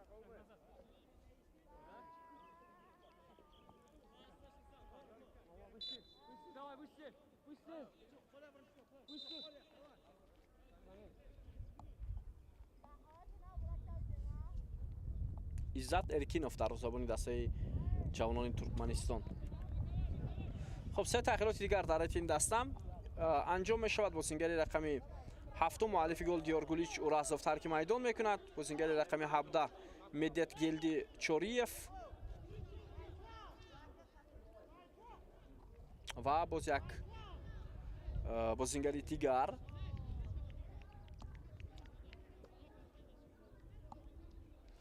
بازیگر رقم 14 یکمیر حجیف. با جای آنها بازیگر رقم 22 15 و 9 وارد میدان میشوند. بازیگر رقم 15 ایدین جمایف، 22 جمشید مدامینوف و بازیگر رقم 9 وایسگلدی اورازدوردیف ба майдон омаданд ва ҳама имкониятҳои худро сармураббии дастаи Туркманистон ҳоло истифода кард. Яъне 5 бозингарро ба майдон овард. Дар он Replaced by player 22, Jimshid Mademinov.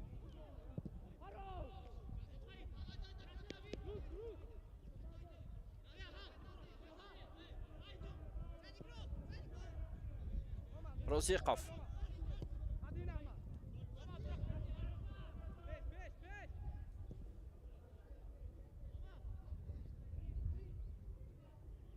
дар ҳайати дастаи ҷавонони мо боз як тағйироти дигар анҷом мешавад. Шаҳбон Наимов омода аст барои ба майдон баромадан.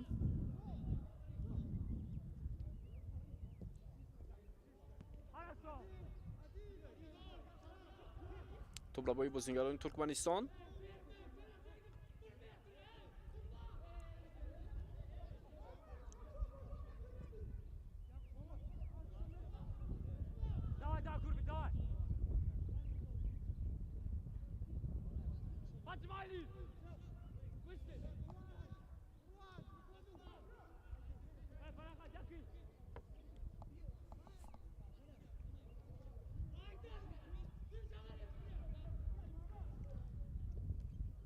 Исохов.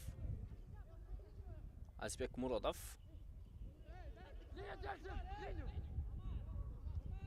ҳамлаи бозингарони мо. Камолов. Топ дар ихтиёри бозингарони дастаи ҷавонони Тоҷикистон ҳаст ва бояд лаҳзаҳои хуби голзанӣ ба миён оваранд бозингарони мо. Пас ба канори чап таваҷҷӯҳ мекунем ба идомаи ҳамлаи бозингарони мо. Партоби заминӣ ва боз ҳам зарбаи кунҷӣ. хоб, Шаҳбон Наимов ҳоло ба майдон меояд таҳти рақами 14.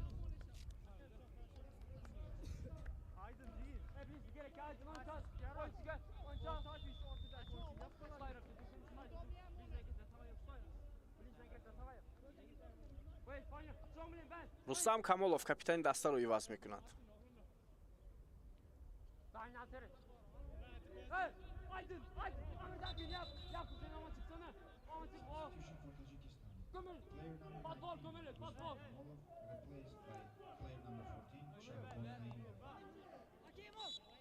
خب یه توجه میکنیم پرتاب خیلی بلند با جریمه‌گاه دسته ترکمنستان و امکانیت خوب بود برای بازیگران ما ولی ضربه خطا رفت.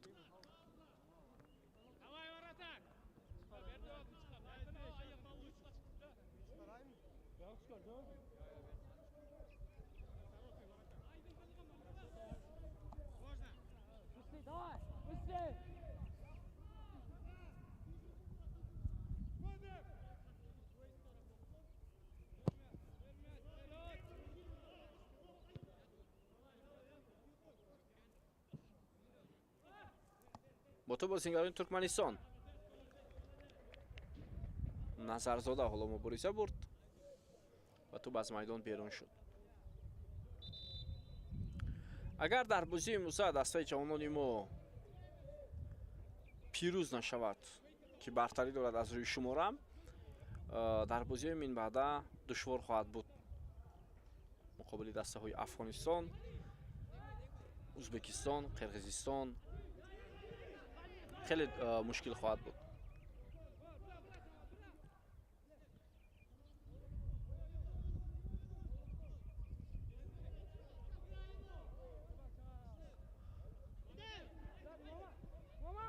حالا پرتاب با جریمه‌گاه.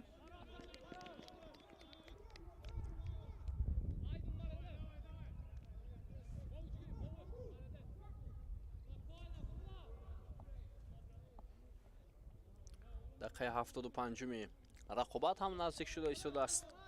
حساب 1-0 ترکمن‌ها پیش صف هستند.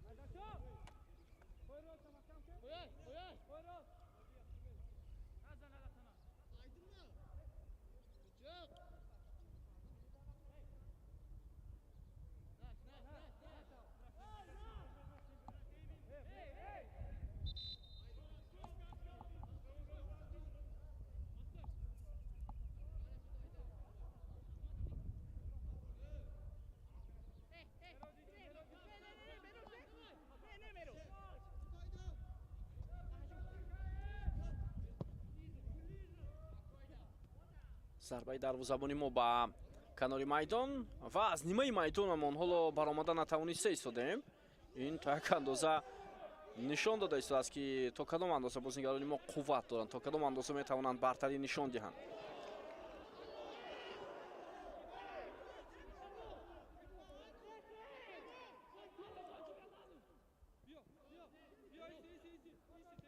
розиқов, аҳмадҷон шоев,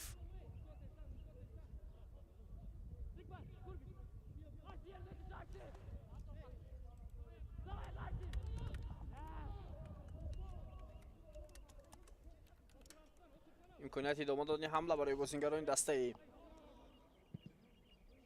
тоҷикистон буд, вале боз ҳам футболбозони туркманистон муқобилият нишон доданд.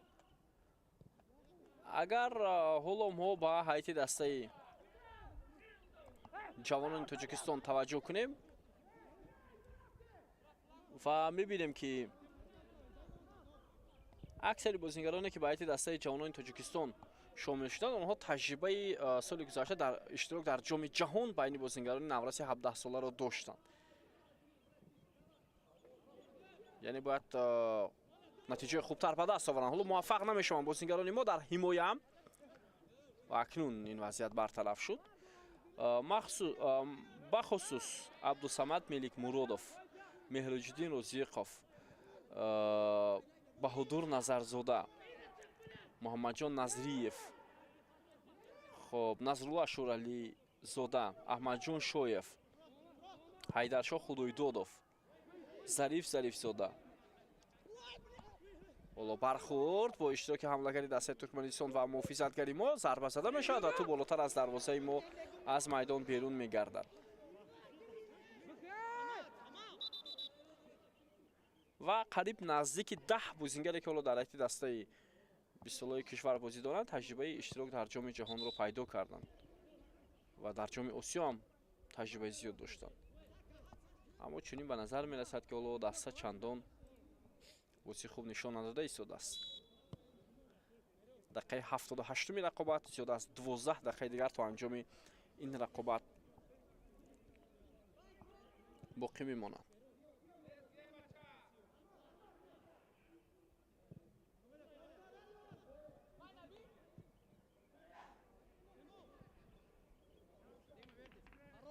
Хорошо, наш мяч! Хорош! Хорош! Берди! Берди! Задиме! Давай, давай, давай, давай! Давай, Ковалев, давай, давай, давай!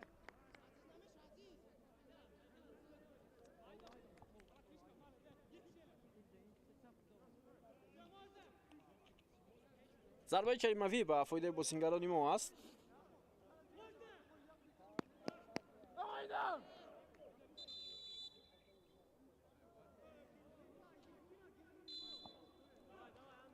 аут ба фоидаи бозингарони туркманистон будааст.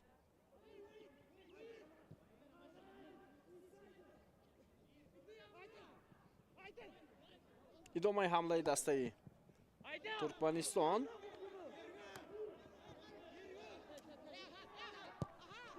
дақиқаи 79-уми бозӣ.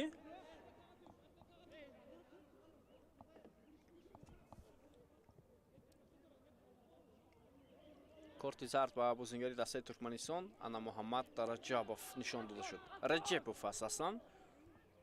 туркманҳо ҳамин гуна истифода мебаранд. ҳоло идомаи ҳамлаи бозингарони мо. назриев ба куҷо? вало як имконияти хуб барои иҷрои зарба аст. масофаи дур ва ту ба дасти бозингари туркманистон расид. инҷо маълум буд. довар ҳоло ҳеҷ ишораe ҳам накард. идомаи ҳамлаи бозингарони мо. инҷо дарвозабони дастаи туркманистон боз чӣ ишора мекунад? ту ба дасти бозингари туркманистон воқеан ҳам расид. баъд аз зарбаи ҳайдаршоҳ худойдодов. бубинед довар ин лаҳзаро дид, аммо чаро ҳоло таваҷҷӯҳ накард. умуман ба пои бозингари ба пои дарвозабони дастаи туркманистон нарасидааст бозингари мо. дақиқаи 80-уми рақобат. جومی کافا جومی اتحادیه فوتبال آسیای مرکزی حالا در شهر حصار جریان دارد.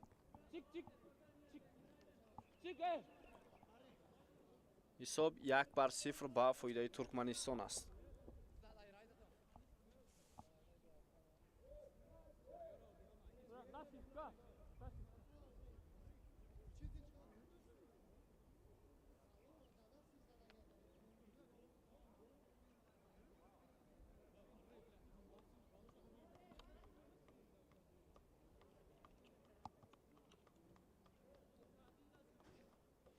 خب با لحظه‌ای که قبلا در جریمه‌گاه دستای ترکمنستان بود تا بازبینی می شود از سوی داوران.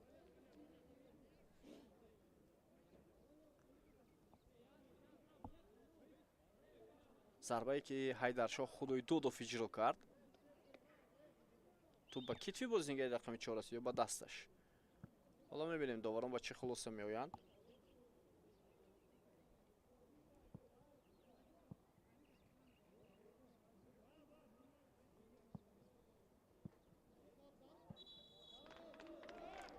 و خودی داور حالا به نزد وار می رود.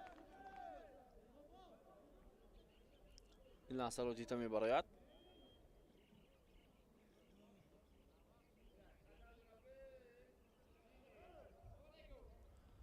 توجه میکنیم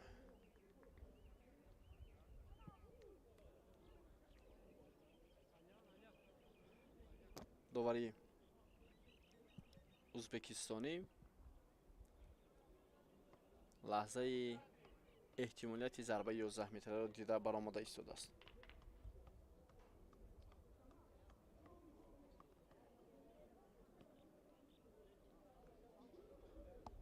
خب بار دیگر دیدیم.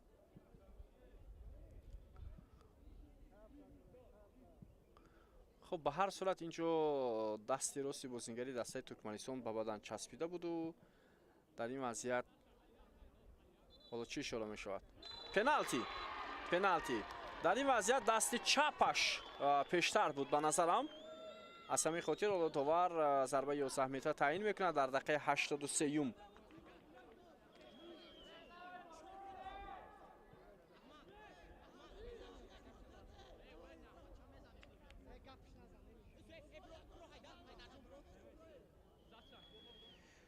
خب ضربه پنالتی به نفع بازیگران ما.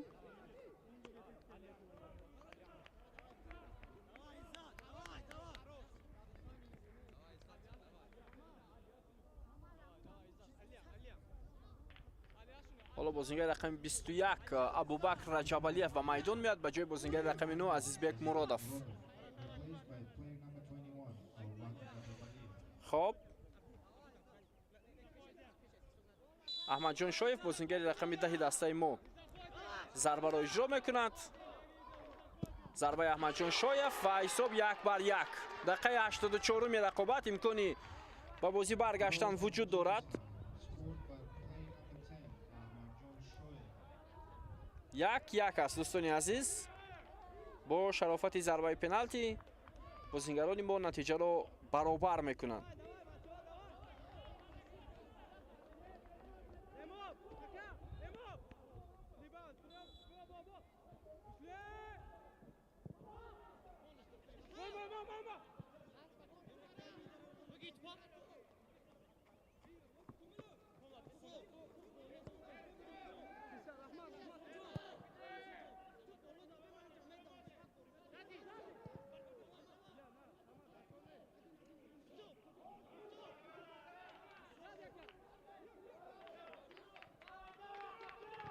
ادامه حمله بازیگران دسته ما از کنار راست. فرصت هست به هر صورت. توجه میکنیم ولی بیشتر بازیگران ما بدون پاس بازی میکنن. نظر زاده اکنون ضربه از جانب ملیک مرادov به نظرم اجرا شد.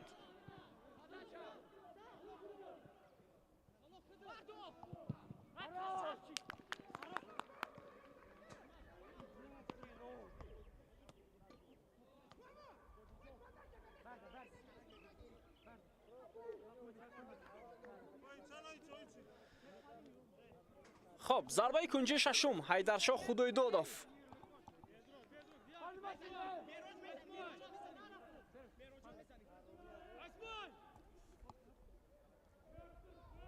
بیایید میبینیم پا پرتوب ایسالی خیلی بلند ضربه از مسافه دور و این اصلا ضربه چندان خوب هم نبود از سوی بازیگری رقم 14 شهبان نعیمов. ادامه حمله بازیگران ما از کنار چپ دقیقه 86 رقابت.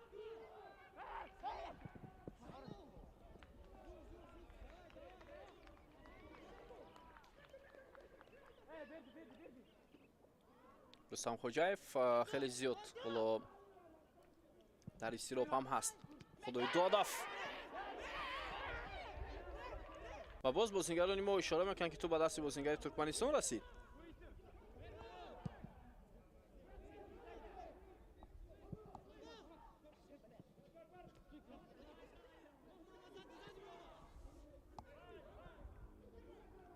شایف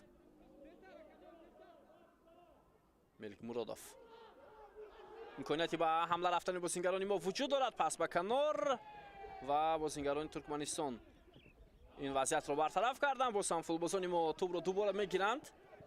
شهبان نعیمов و ضربه کنجی. ضربه کنجی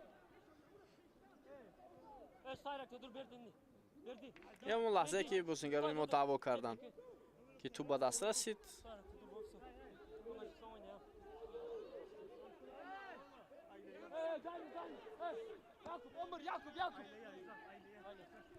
امکانیتی بیاد نهایت خوب. هشتمین ضربه کنجی. پرتو به جریمه گاه و بازیگران ما مبارزه بردند اما ضربه خطا رفت.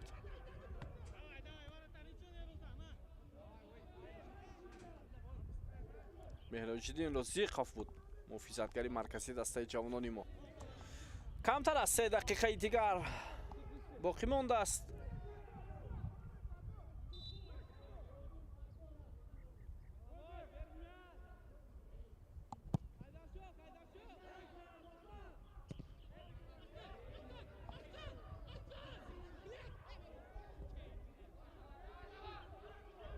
امکانیت نوبتی برای بازیگران دسته جوانان کشورمان.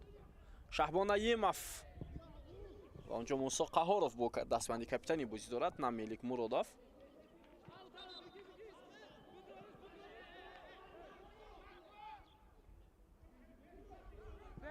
خب نتیجه مساوی من فکر میکنم اگر ما یک امتیاز به دست آوریم چندان خوب نخواهد بود با اون که ما قسم زیادی دقیقه ها را با برتری با شماره زیادی بازیگران انجام داده ایستادیم. ارسال توپ به کناری راست. نعیمов فرصت برای ادامه دادن حمله. توپ در داخل جریمه‌گاه دسته ترکمنستان. مبارزه بازیگران ما.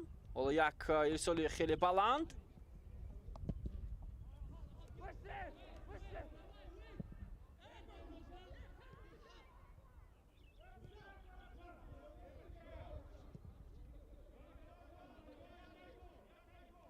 ایساقov نعیمов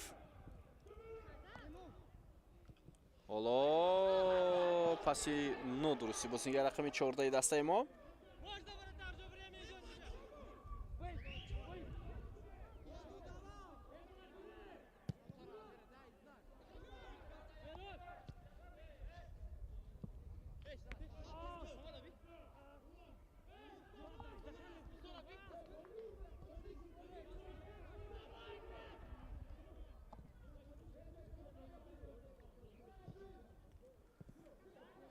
ثانیه های با شمار باقی مانده است تا انجام وقت اساسی رقابت.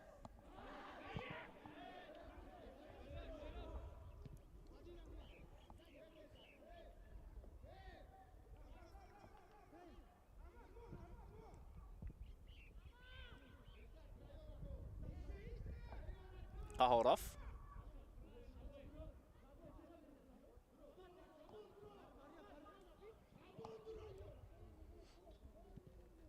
حالا پس انجام می شود و نزدیک جریمه‌گاه. ادامه حمله بازیگران دسته ما. وقت اساسی به انجام رسید. зарбаи қаҳоров.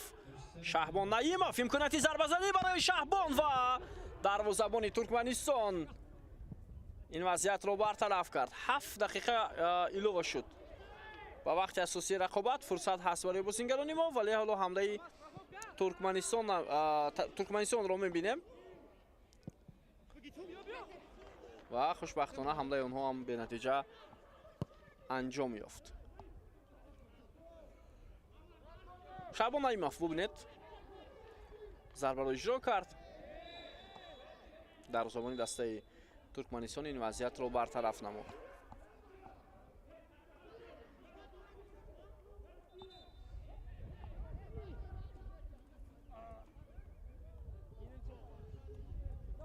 Арслан Вепаев ҳоло корти зард мегирад.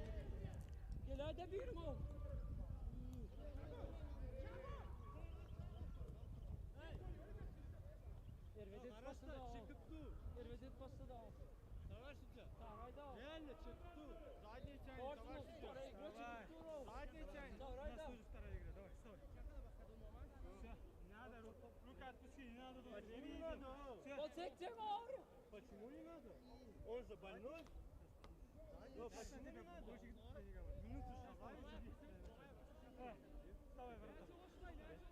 خب حالا داور اشاره میکنه که دروازه‌بان ترکمنستان باید از جای برخیزد.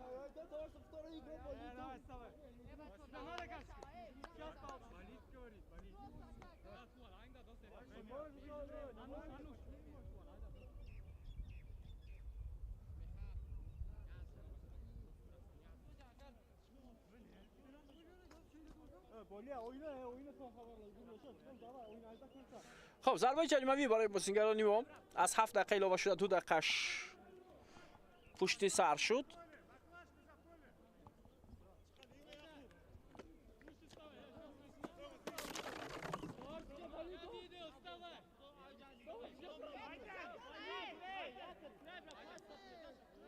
توجه میکنیم حیدرشاه خدای داداف و این چه حالتی بود که بازیگران ما در همین لحظه نتوانستند آن را خوب انجام دهند.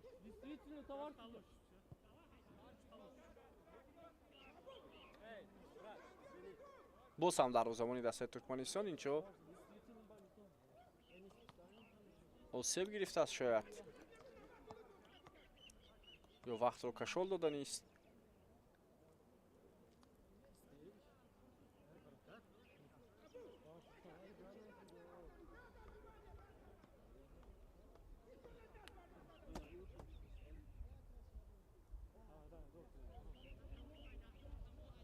خب اینم گل صدای بازیگران دسته ترکمنستان در دقیقه 61 رقابت بود.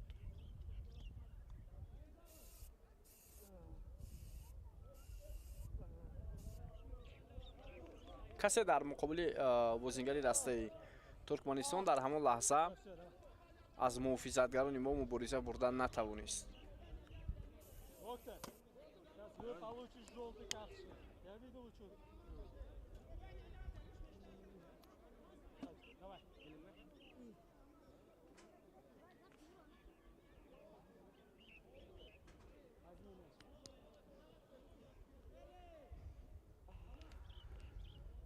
خب بازی آینده دسته نورسانی ما روزی 15 مای با افغانستان برگزار می شود. بعدا با ازبکستان 17 مای و 19 مای با قرقیزستان وارد رقابت می شوند بازیگران دسته جهان تاجیکستان.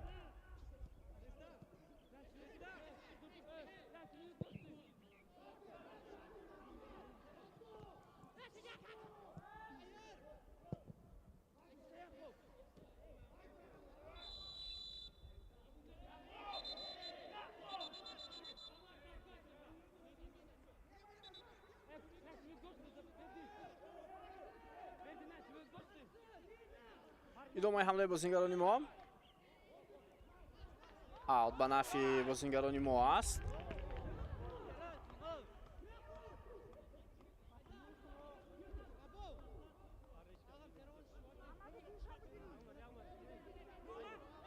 توجه میکنیم با اوت. پرتاب خیلی بلند با جریمه‌گاه دسته ترکمنستان ارسال شد، ولی بازیگران حریف این وضعیت رو برطرف کردند.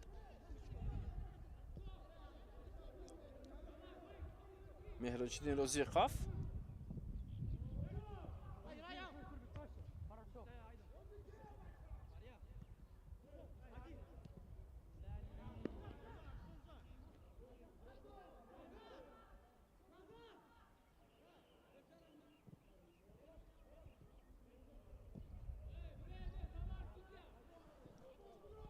دقیقه 96 رقابت. ادامه حمله بازیگران ما.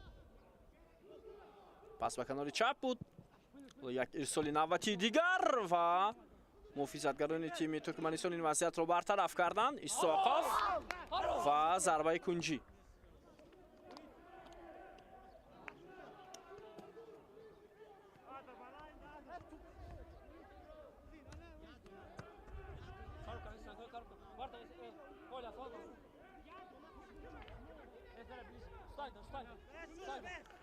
خب بیا توجه میکنیم با یکی از امکانیت‌های بهترین برای دسته جوانان کشورمون. پرتاب خیلی بلند در زمانی دسته ترکمنستان بیرون اومد، این وضعیت رو برطرف کرد و گل دوستان عزیز. دقیقه 97 رقابت موسی قهارف.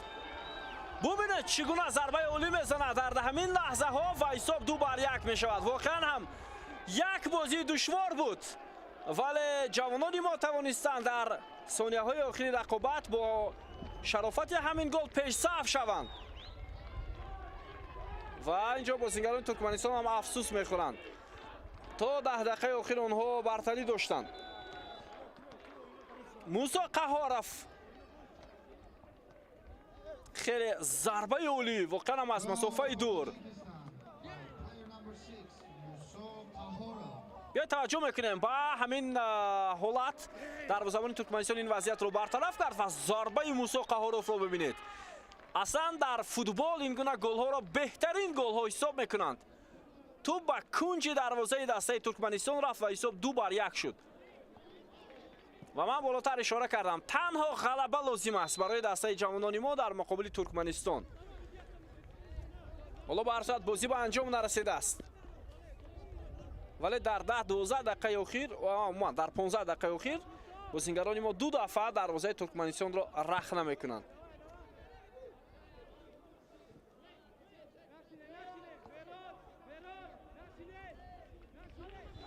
خب اصلا 7 دقیقه علاوه کرده داور پایان یافت. دقیقه 8 جریان دارد و صدای اشتکی داور انجام دیدار بین دسته های ترکمنستان و تاجیکستان. اینجا نافهمی به میان می آید میانی بازیگران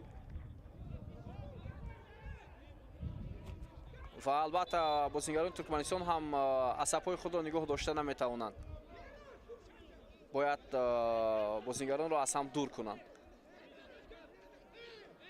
و نباید با چنین حالت با چنین مناقشه راه دهند بازیگران و مربیان حالا بازیگران را از هم دور میکنند. دوستان عزیز گزارش مستقیم با انجام میرسد. دسته جوانان 20 ساله کشورمان غلبه کرد در مقابل ترکمنستان در اولین بازی خود در جام کاف بین جوانان 20 ساله. تا گزارش‌های نوبتی صحتمند و پیروز باشید.